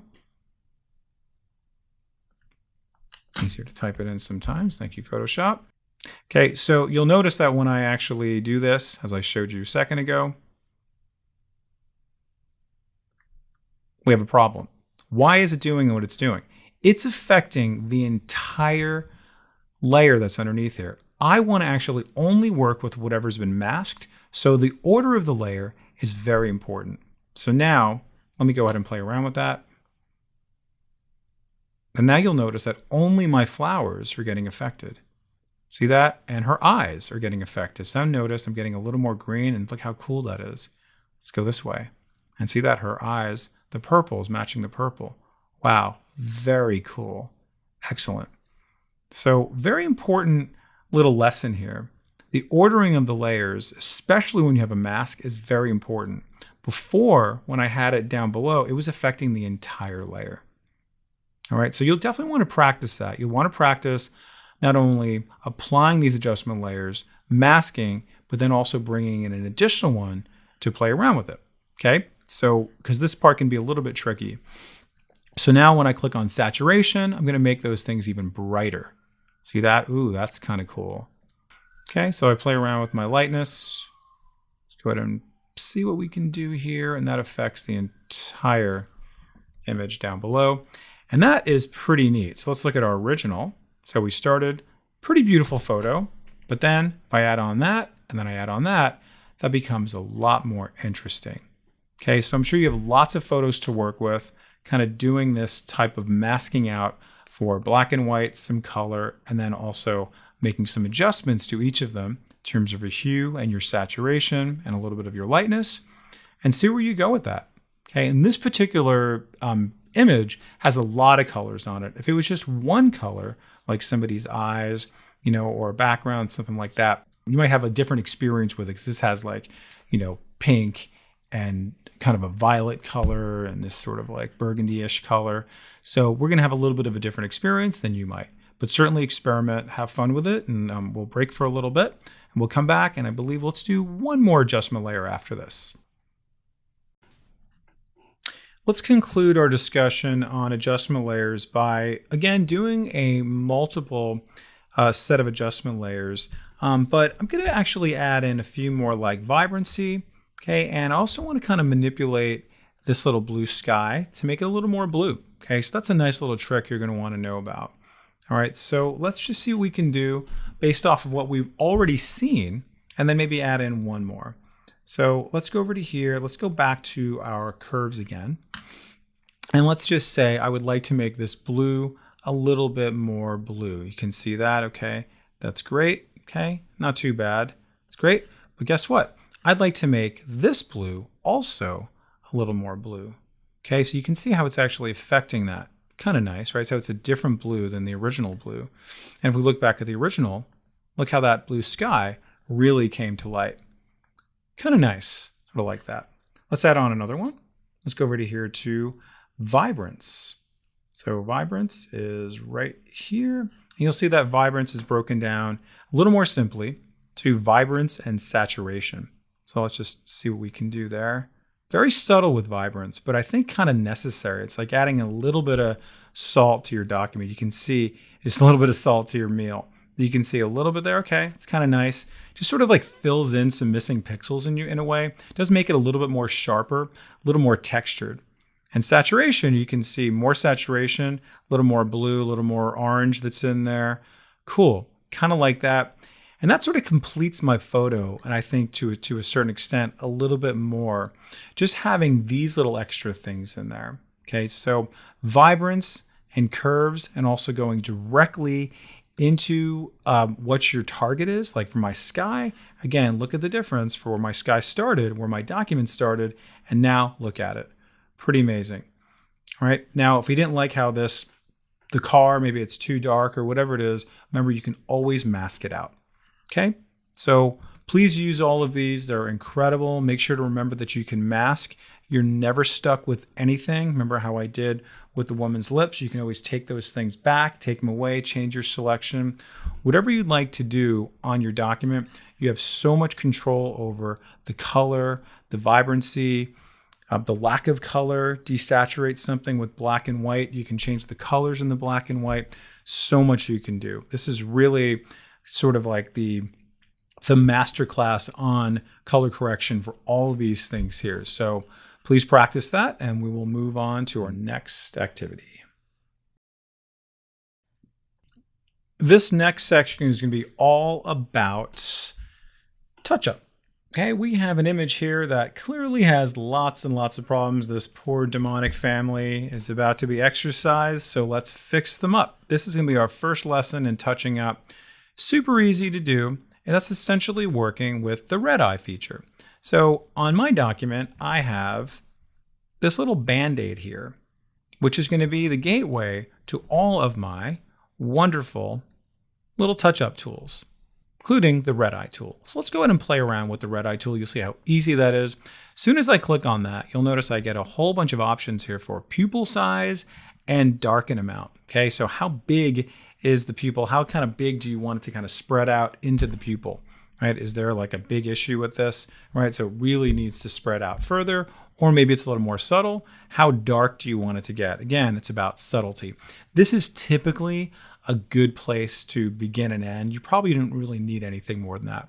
But you're going to see it's amazingly easy to execute. I like to really zoom in as I do this. Let's start with the dad. Click, click, done. Amazing. Notice I didn't even have to unlock the layer. Click, click, click, done, and done. Demons be gone. Okay, practice that, and we'll come back with another touch-up tool. If you're looking for an alternative to working with the levels and the curves for lightening things up, working with our midtones and our highlights and all that stuff, but you want to be a little more kind of focused and manual, working with the dodge and burn tool might be a good bet for you. So you can see here, I have my dodge and my burn tool. So the burn tool is going to make it darker. Dodge tool is going to make things a little bit lighter. So you might want to make her teeth a little bit lighter, her eyes a little bit lighter, okay? Or it might be the opposite, where you might actually want to make something a little bit darker, okay? So you never know, right? So we'll try to find something on here that maybe we're going to want to make something a little bit darker. It's coming in, maybe somebody has the sun in their eyes, something like that, right? Maybe there's something in the background. You might want to make that a little bit darker to kind of bring that into focus. So we have 2 layers here. I like to always have like kind of duplicate layers for something like this, by the way. So you can always just click and drag holding on the Alt key to duplicate a layer. So kind of nice to be able to do that. Or you can do Command or Control J to duplicate our layers as well. So let's just do a nice little simple kind of touch up on her eyes, where we're going to brighten them up a little bit. So I'm going to zoom in a little bit, bring down my little mouse a tiny bit, and you'll see that when I click on my dodge tool, you will see here I have the range, and I also have the exposure, and I also have the option, do I want to protect the tones? Okay, so what am I affecting? Am I affecting the shadows, the midtones, the highlights? So highlights and part of this, it's probably not so much. It's probably going to make it a little bit too bright, but let me see what that's going to do. I can play around with my exposure. I'm going to bring that up to 50, kind of be on the safe side. And let's just see what that's going to do if I try to brighten this up a little bit. Let's see the before and after. Don't really see too much because there's not really any highlights in there. So let's try the midtones. Is it identifying it? That's a little better. There are more midtones in there, you can see, for after. Now let's try shadows. Come back to here. Let's see. Oh, that's not too bad actually. But maybe I don't want it so bright. So I can then bring this down a tiny, tiny bit, still affecting the shadows. But it's not, I don't want to lose any of the color in her eyes, like things like that. So maybe I'm just going to kind of just dabble a little bit. Okay, let's bring back to the original. Come back to here. And see my before and after. Okay, you always want to make these things kind of subtle. Okay, let's go ahead and do the same thing for this eye. Now that we've found what we like, let's try maybe the midtones since this one looks a little bit lighter. Come out. Oh, you see her eyes are kind of sparkling a lot more than they were before. Okay. Nice effect, very subtle, and it gives you a lot of control. Let's maybe do something with her teeth. Teeth aren't bad, but maybe let's see what we can do. This is a very, very good example of how the dodge tool is used a lot. So this one can be really overdone. So we really want to make sure we're not overdoing it. So just keep that in mind. I'm just going to kind of go very, very subtle here. Just a couple of clicks. See what that's going to do. Don't go too far with it. Let's just kind of see it. Before, after. Not too bad. Understand kind of where whiteness is. It's kind of it's important to understand kind of the anatomy of things, where like you're going to see probably a little more kind of darkness where like the thinness of the tooth comes in. So it's kind of helpful to understand that. Okay, so again, let's look at the before and the after. Okay, subtle things like that really go a long way. Okay, so if you have things that are maybe a little bit too bright, like maybe she's got some harsh light coming over here, you might want to affect that. Maybe there's too much light coming over here, too much light coming over here. That's where the burn tool comes in. So you can do the opposite of this now, right? Where instead of making it lighter, it's going to make it darker. So let's see what we can do with that. And now when I choose that, you'll see that I have similar options here. My range, what am I looking at? Shadows, midtones, or highlights. And my exposure, let's start back around the 50 range. And let's see what we can do to then maybe bring that down a little bit so our eyes are not so distracted by that brightness coming over there. We're still more focused on her eyes. So something like that where there's a little bit too much harsh light, maybe just like off the side of her face. See that? She's got just a little bit there. Just kind of tempers that a little bit. But see, we're doing it in a very kind of surgical way rather than working with our curves and our levels. We can now use the dodge and burn tool. Before, after, before, after. All right, so go ahead and practice that. Have fun, and we'll see you in the next lesson. Continuing on with our touch-up discussion, let's move on what's inside of this little area here, and let's go to our spot healing brush. This image clearly has a lot of issues. What can we do? Very easily, the spot healing brush allows us to get rid of each of these little dots here, some right there, right? Maybe some on his face, etc. This technology is called sampling. What is it actually doing? When I click on this, notice how it gets rid of it. Wow, amazing, look at that. That's where it was. Now I just simply click, it went away. The sampling technology understands that that is a blemish, so it finds all the things around that blemish, and it says, hey, that must be good stuff, that's bad stuff. So let's just take all the good stuff and replace the bad stuff. Click, click, click. You can see, wow, amazing. And if you see, there's my original, there is my new stuff right there. Okay, fantastic. Of course, I could be here all day working on these things here. Okay, that's great. Love that, love that, love that. Okay, great. Now, you will see that there's going to be a few other kind of like modifications on there. Of course, your brush size. Notice this is actually set to be content aware. That is what the sampling is. That's what's actually happening to make the brush tool do exactly what it's doing. Okay, so the spot healing brush tool is fantastic. Let's see it now potentially to another degree. All right, we're going to work on actual like people here. So I'm going to zoom in and I'm looking at this document and my client says, listen, I'd love to kind of get rid of some of my crow's feet here, maybe the lines in my forehead, but I want to do it relatively subtly.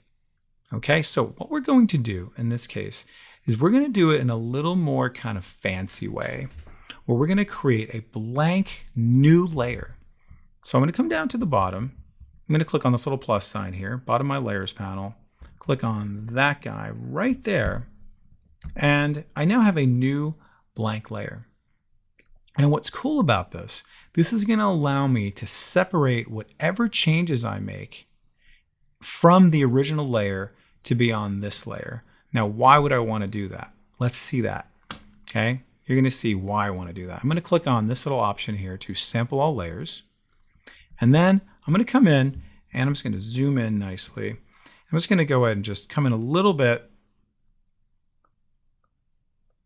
just like that. Okay, maybe that's a little bit too much. Okay, so let me just bring that down a little bit more. How's my hardness? Hardness is a little bit hard, so I'm going to make that a little bit softer. Okay, again, certain things you want to nuance a little bit. Okay, that's a little bit better. Okay, let's go ahead and look at his forehead a little bit. Okay, just notice clicking and dragging or clicking. All right, and then I didn't do a really great job, did I? Because guess what? I can play around with that independently of where I started. See that? So lots of things I can do now. I can say, hey, listen, you know what? I don't want to do any of that. So let me go ahead and erase that. So make sure to go to my erase tool. I'm like, okay, you know what? Let's actually start all over again. That was really, really sloppy. So I can come back here and that's back to its original. And let's say I did like what I did on this one. Okay. However, what I'd like to do is maybe lighten it up a little bit. Okay. Where you can actually have like a little combination of what I did. So what I can do is bring down my opacity. So it's still there, but it's not there, right? Let me just go ahead and really, really do this. Now watch this. When I bring down the opacity of this little touch-up layer, I'll be able to see some of the original. So you notice the before, right? And then after. So it's kind of there, but it's not there. But let's look at the before. See that? So it's very, very subtle. So working with additional layers like this, where I actually place my touch up rather than placing directly on the image like I did with this one, allows me to have that kind of control where I can delete it, I can lighten it up with my opacity, I can move it around, I can rotate it. There's so much you can do with it to give you that kind of control over it. Okay, so combining my spot healing brush with putting in a new blank layer, okay, and then making sure you put in sample all layers, very important, gives you that type of control over where your touch-up is going to go. All right, so go ahead and practice that up, and then we will come back with some more touch-up tools. In this lesson, we're going to discuss a new type of touch-up, which is going to be the patching tool. So if we take a look at this document, we'll see that there are some desperate needs for patching up of these not so perfect tomatoes. Let's make them look perfect. So within our little section here of all of our touch-up, we're going to see the patch tool. Let's see this one in action. The patch tool, just like some of our other tools that we saw, are all about sampling. It's going to basically kind of look for something that is good and replace the bad stuff with the good stuff. But it's going to do it in a much more sort of like macro way. So let's find our sort of offending little blemish here and just draw a little shape around it with our patch tool. All right, that is no good. We need to fix it up. We need to repair it. And we need to find something that we want to repair it with. Now, just to kind of warn you what this is going to do, it's going to take a little bit what's over here, but it also kind of maintains the color and shadow and, you know, all the other sort of like dimension and tonality of the image of where this lives in here as well. So it doesn't do like an exact replica of it. It's quite smart. So let's just keep an eye on what I'm going to do. I'm just going to simply click and drag and just say, hey, can I borrow from you? Because I really like how you look. So I'm going to click and drag, let go, and deselect, and wow, amazing, right? You can never tell that there was any kind of blemish there at all. That's the patch tool. Let's maybe see that in action someplace else. Let's just see, like, I don't know, I'm just going to try this guy right here. All right, and I'm going to do it in maybe a little bit of a different way this time. I'm just going to click and drag on a square right here. Notice I'm marqueing. And this time I'm going to go to my patch tool and then click and drag in this direction. And by the way, I'm holding down the shift key to do that, to keep it straight as I click and drag. And now I deselect and look at that. as if it was never there. See, believe it or not, it was there once upon a time. But then after marqueeing, I use my patch tool and just simply click and drag. And again, the way that I did it differently this time was instead of doing kind of just a more manual kind of rough selection, I used my marquee tool to be able to do that. All right, and then I'm going to go ahead and deselect that. It's pretty great. Looks amazing. All right, now let's talk about a few other things. Let's discuss a different type of touch up, right? A different type of kind of, image correction, if you will, where it's like, listen, I don't want certain things. What can I do to fix this? Okay, so let me just try it out. Let's just see, and we're going to compare the patch tool to this one and see which one do we like better. So let's just say I have this picture and I don't really want this image here. Like, what? I can get rid of that? Well, what can I do to get rid of it? I'm just going to use my lasso tool to select the thing that I don't want. And I'm going to come in relatively close, and we're going to see that we can select it just like that, come to the edge, okay, bam, that's where I started. We're going to use something called the Content Aware Fill option. I click on that, and you'll see something's going to pop up. And immediately, all this green stuff comes around here, and then it also gives me this, like, oh, wait a second, what did it just do there? It gives me a little preview of what it could possibly do. So I'm going to hit OK. And now deselect, and not too bad. Not too bad. Okay. Not 100% perfect, but it really actually got rid of a lot of the stuff. Let me go ahead and undo that. And let's compare it to working with the patch tool. I'm going to click and drag going this way.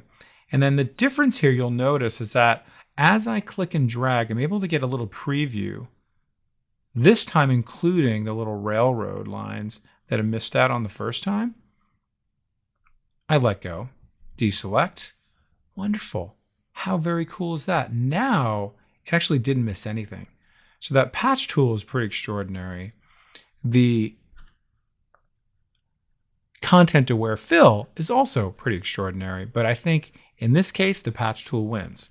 Let's now try one more time. Let's try Content Aware Fill. Who knows? Let's try it. Go over here to Edit, Content Aware Fill. What's it going to do? Not too shabby. Click OK. Deselect. All right. So for certain things, Content Aware Fill, and then for other things, the patch tool.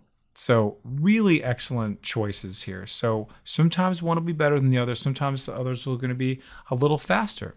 Okay, so try those both out. You can use this document, use your own documents, just figure out certain things you might not want. They're going to be kind of large swaths of things. Let's just try one more. Kind of pushing my luck here, but let's just see. I can try. There is that. Let's just move this up, make sure my layer is selected, and then let's see. Wow, absolutely amazing. All right, so give that a shot, have fun, practice, and then we'll come back now with the clone stamp tool once we're finished. The clone stamp is going to be the next touch-up tool we're going to discuss. An incredibly powerful tool for doing so much to your image, creating the illusion of something being there that was not there. Clone stamp tool lives right over here. We're going to see that, and you're going to see it looks like a little stamp, and you can access it just by hitting the letter S for stamp. You'll notice there that is. So I click on that. That's great. Now you're going to notice that there's an option here called sample in my toolbar up on top where it says, what am I sampling? Yours may not say that. What we wanted to show is what is it sampling current and below. Because what I'd like to do is do something similar to what I did with my spot healing brush tool and make it so the thing that I'm going to sample and what I'm going to stamp are going to be on two different layers. So let's do exactly what we did in that exercise by creating a new layer. I'm going to call that cloned content. And I'm going to now start cloning and stamping. So what does that mean? If we think about the term clone stamp, it's essentially giving us a little hint of what we're going to actually do. We are going to first clone something, and then we're going to stamp it. Essentially, it's telling us step by step what to do. So how do we clone? How do we stamp? Okay, so as an example, let's say, for example, I don't want to have any of these little railroads. So I want to clone something that's below it or above it or anywhere else and stamp right on top of it. So if you hold down the Alt or Option key on your keyboard, that is going to allow you to clone. Okay, and then you simply click to stamp. Easy as that. So let's check it out. Notice how I have these two layers here, right? I'm now selecting my cloned content because that's where I want my stamped content to go. And I come over to here to clone. So I'm going to clone this down here and simply stamp over here, clone, stamp, clone, stamp. I can even clone over here and stamp. Maybe let's get some of this dirt over here, clone. Okay, looks a little more natural, right? Those tracks were never there. Clone, stamp, clone, stamp. Look at that, I'm going crazy. Let's just finish it all out. A little bit of more rocks. Absolutely was never there. Let's do some of this dirt over here. Great, clone, stamp, etc. You can see how easy that is, okay? It's as if it was never there. Now, here's the beauty of this. All that stuff that I just cloned and stamped is on its own separate layer. This layer right here called clone content, because that's what was selected and that is what I had chosen from my drop-down menu. So if I click on this, you'll see I can always bring that back. And remember, I brought down the opacity on the wrinkles. I can easily do that. Same thing, bring down my opacity. I can move these around, right? They're their own document now. They're their own element. I can even put them into my own document if I want to. Now let's go ahead and do this window here. So I'm going to clone this and stamp it elsewhere. So notice it gives me a little preview. I look, okay, now there's a new window here. Let's do it again. Clone, stamp. Now, if I really wanted to have control over this, I would maybe undo that and I'd put that on another layer altogether just for that window. Because in case it's like not perfect, I can then bring that to where I want it to be. Okay, and that's what's the beauty of doing this, because guess what? This is its own separate layer. I can now adjust independently, and now that is completely in my control of where I want it placed, because this is its own layer. So you've learned how to do clone and stamping on the most basic level, but I want you to learn it on a more kind of nuanced, advanced, and more sophisticated level, so you do it the right way, so you have the most amount of control over all of your content, of how you clone it, how you stamp it, where you do it, and in case you opt out, you don't want it, or potentially you want to do anything else to it. You want to put on an adjustment layer to it. You want to rotate it, right? You can do all kinds of different things to this thing right here as a result of putting it on its own layer. So practice that up, and then we'll move on to a few introduction lessons on filters, and we'll close up. Enjoy, have fun. We're now going to transition into the topic of filters. There are a zillion filters and a zillion different ways to use filters. So we're going to start off kind of slowly and then just introduce you to a handful of them. So the first thing I want to talk about with filters is the need to apply what we call a smart filter. So if I now convert this to a smart filter, you're going to see it says, to enable re-editable smart filters, the selected layer will be converted into a smart object. Earlier in this class, we talked about smart objects. So I'm going to go ahead and click OK. And you're going to see that this is now a smart object. So if you recall, this now has this nice little protective sheath on there. Okay, so I'm going to go ahead and just undo that for a second. Right click on it. I want you to see there's another way to do this, to say convert to smart object. Whenever you work with a layer that you're going to have a filter on it, you want to almost 99.9% make it into a smart object, or also known as a smart filter. Why do we want to do that? We want to do it because we want to be able to protect the original layer, so then that way we can manipulate the filter separate from the original layer. You're going to see what I mean by that, but that's going to be the first thing you want to do, so take note of that. So let's now just apply something to this. In other words, let's put a filter on it. So our filters are going to live up here. So what I'm going to do is simply click on that. I'm going to go over here to my filter gallery, and you're going to see if you have a smartphone, or if you had a smartphone in the last 5 years or so, essentially they're very similar to that, but they go even further. So I'm just going to go ahead and just zoom in so we can see the entire image here. And you will notice that we have different categories of all these filters that we can do. Fantastic. Of course, you can go all day looking at these, but let me just go ahead and do a paint daub or a poster edge. Okay, that's kind of nice. Let's just try crosshatch. Okay, maybe some things more than others. Okay, that's great. Now I'll come back to my paint daub or my poster edge. Okay, I actually kind of like that one the best, but certainly experiment on your own. Now, I love this, but let's see what other options I can do with this. Now, you'll notice that on the right-hand side, I have all these different options. Almost all of these will give you different parameters and different kind of degrees you can explore each of these individual filters. So edge thickness, yep, that does exactly what I hoped it to do. Nice and thick, looks a little bit more like a kind of a cartoonish sort of comic book. Okay, edge intensity, okay, and you'll notice how it actually does a little bit more than I'd like it to do on the outside. We'll fix that. Posterization, even more cartoony. All right, so how could we kind of play around with that a little more? How can we kind of nuance this a little bit?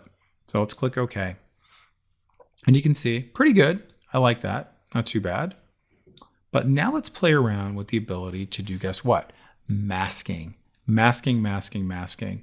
So I want to turn my blindfold into a mask. So how do I do that? You guessed it, black and white and a brush. So I want to maybe remove some of this. I want to have a little more tempered control over it. So I'm going to go back to my brush, hit the B key, and then notice here is my black. That's going to poke a hole through my blindfold to make a mask. So I don't necessarily want all that.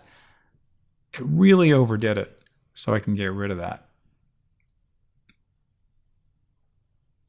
Okay, see, I have all the control in the world on this. Come a little closer, maybe not super close, not that much of a shave. And of course, I can control this brush in terms of the hardness. I can control it in terms of the opacity.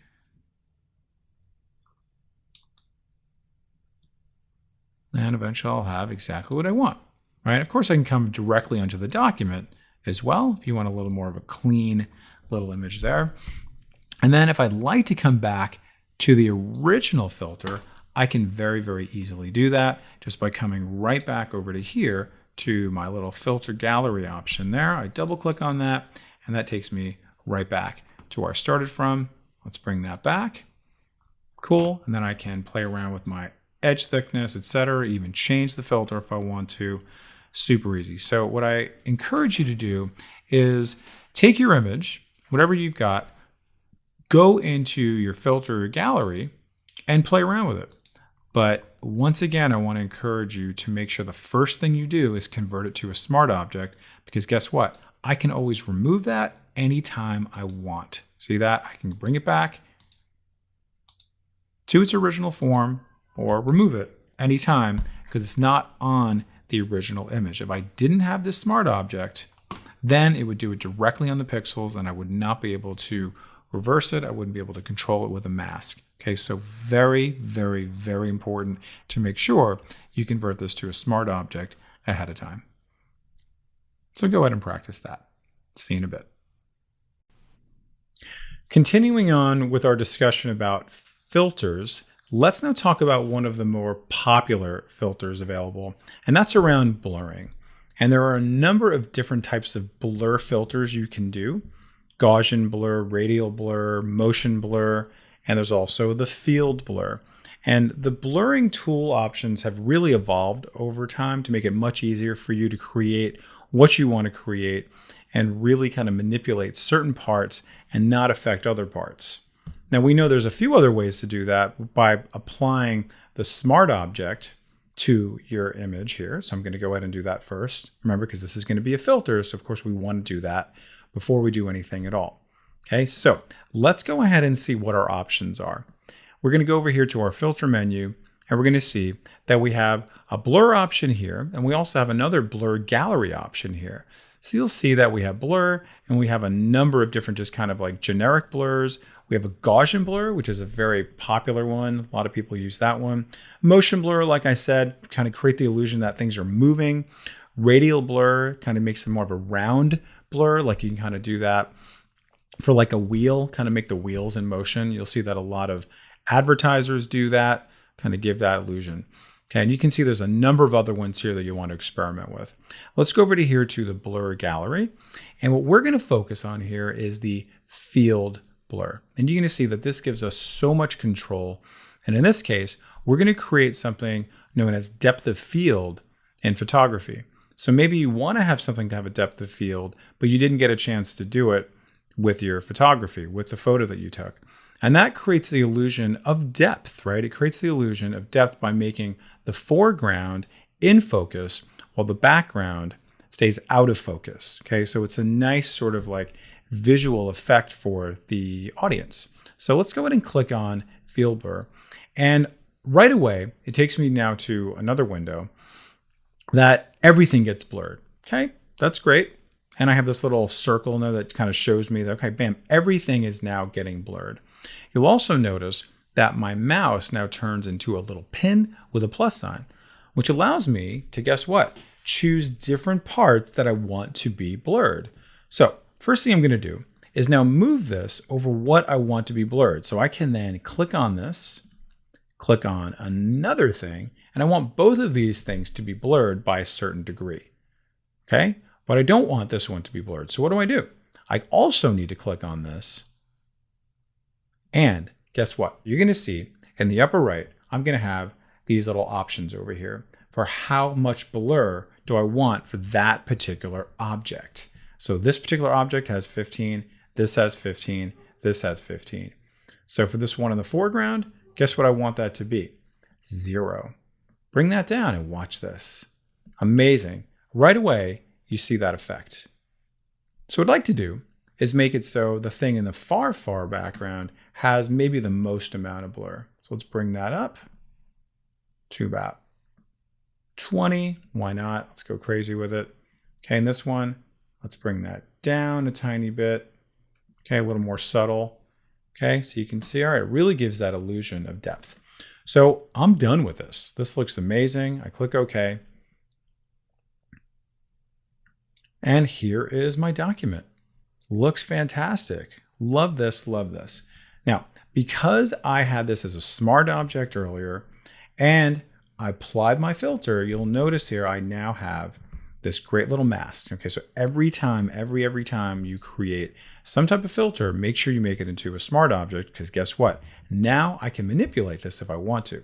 All right, so before we actually start playing around with our mask again, let's see how we can go back into our blur gallery and then change this. Maybe this is a little bit too blurry. So very simply, double click on this blur gallery option there, and I can click right back on here. I'm just gonna make that a tad bit less blurry, bring that up to maybe 19 or 20, something like that. Sometimes it's easier just to type it in. Thank you very much. That's great, love that. Click OK. And then just as a reminder, if I would like to then just manipulate part of the image, so let's just say the stuff around the pear, I don't want that to be blurry, I can do that, again, using my mask, accessing the brush tool, making sure that I have black as my foreground color, because I'm going to make my blindfold into a mask. Okay, remember that. So you can see it's a little bit blurry here, but guess what? I can clean that up a little bit. Say, okay, great. I want the floor to come in a little bit more in focus. All that to be in focus. Maybe it's spilled over into here. Great, I have control over that. Okay, so it's just really the pear that I want to have out of focus. And you'll see here on my mask is now black to make my blindfold turn into a mask. You can see right through it. All right, so practice this with all these other filters that I introduce you to. Have fun with it. Go crazy.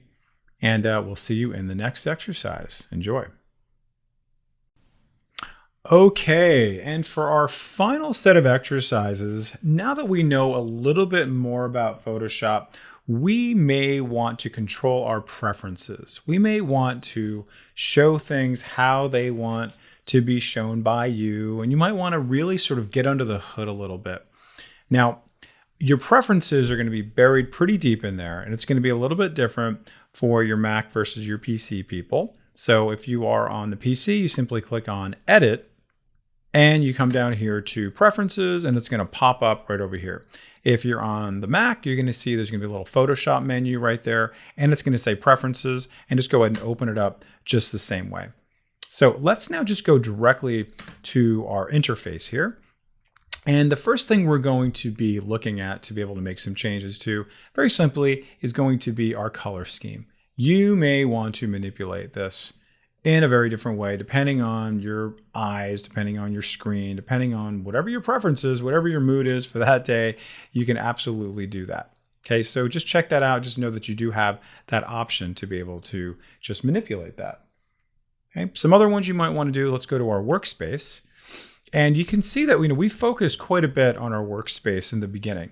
So you can see how you can change these things to auto collapse your icon panel. So the icon panel is the one that was on the right hand side, the kind of the small narrow one. So you can choose to auto collapse that when you are not using it. So you click on it, you don't want it anymore, you can auto collapse that and just make it go away anytime you want. Okay, and you can also choose some of these things here in terms of open your documents as tabs. Or maybe you don't want that. Maybe you want to have them open up as individual windows if you like. You can also make your tabs a little smaller if you don't want those as well. Okay. Another one that I want you to focus on is this one called file handling. And this is a really important one because Photoshop can and probably will crash. So this is a really kind of important one that you will thank me for at some point, which is this automatically save recovery information, okay, after how long. So basically, when and if Photoshop does crash, you will see that it will be saving how many minutes ago. So if I click on this, maybe you want it to be saving every 5 minutes, maybe 10 minutes, maybe 15 minutes.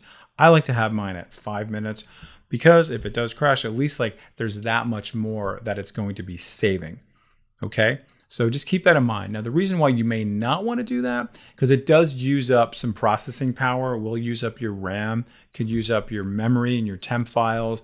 And if things get too clogged up, it may slow you down. It may slow down your computer as a whole. So just keep that in mind. Just depends on the speed of your computer. Okay. And then let's just take a look at maybe one or two more. Let's go over here to your units and measure. What is going to be your default? What do you want your default ruler to show? Do you want it to be pixels, inches, maybe something else that you're working with? You can change all this stuff here. Okay, you can change also for type. What are you kind of communicating in? And you'll also see here for new document for your presets, for print, you can see here it's 300 for your screen resolution. For web is 72. You can change all that. If you have a very different profile that you're working from, you can absolutely do that. Now, I encourage you just to go throughout all these different preferences. You're going to find ones that jump out at you that are going to be a little bit more interesting, a little bit more kind of, evocative in terms of what you're going to be working with, a little more meaningful. So experiment with them, see what jumps out at you, and then, empower yourself with whatever kind of changes you can make. Okay, so excellent. Thank you. I'm going to close out of this and just say one last thing about your preferences.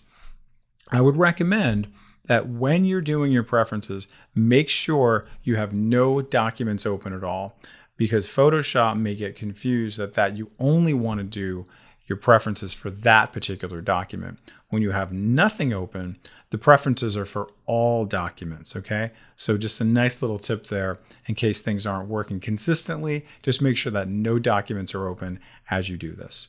Okay? Enjoy, and we'll see you in the next exercise. And by the way, please check out our other Adobe Photoshop Advanced class once you're done with this. Thank you, everyone. This concludes our Intro to Photoshop class. We've covered a lot of great tools and tips in this class, including drawing shapes, color theory, adjustment layers, masking, filters, layer effects, and so much more.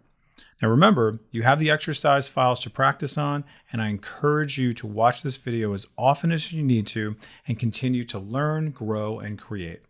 And please check out our advanced Photoshop video to learn even more. Thank you again.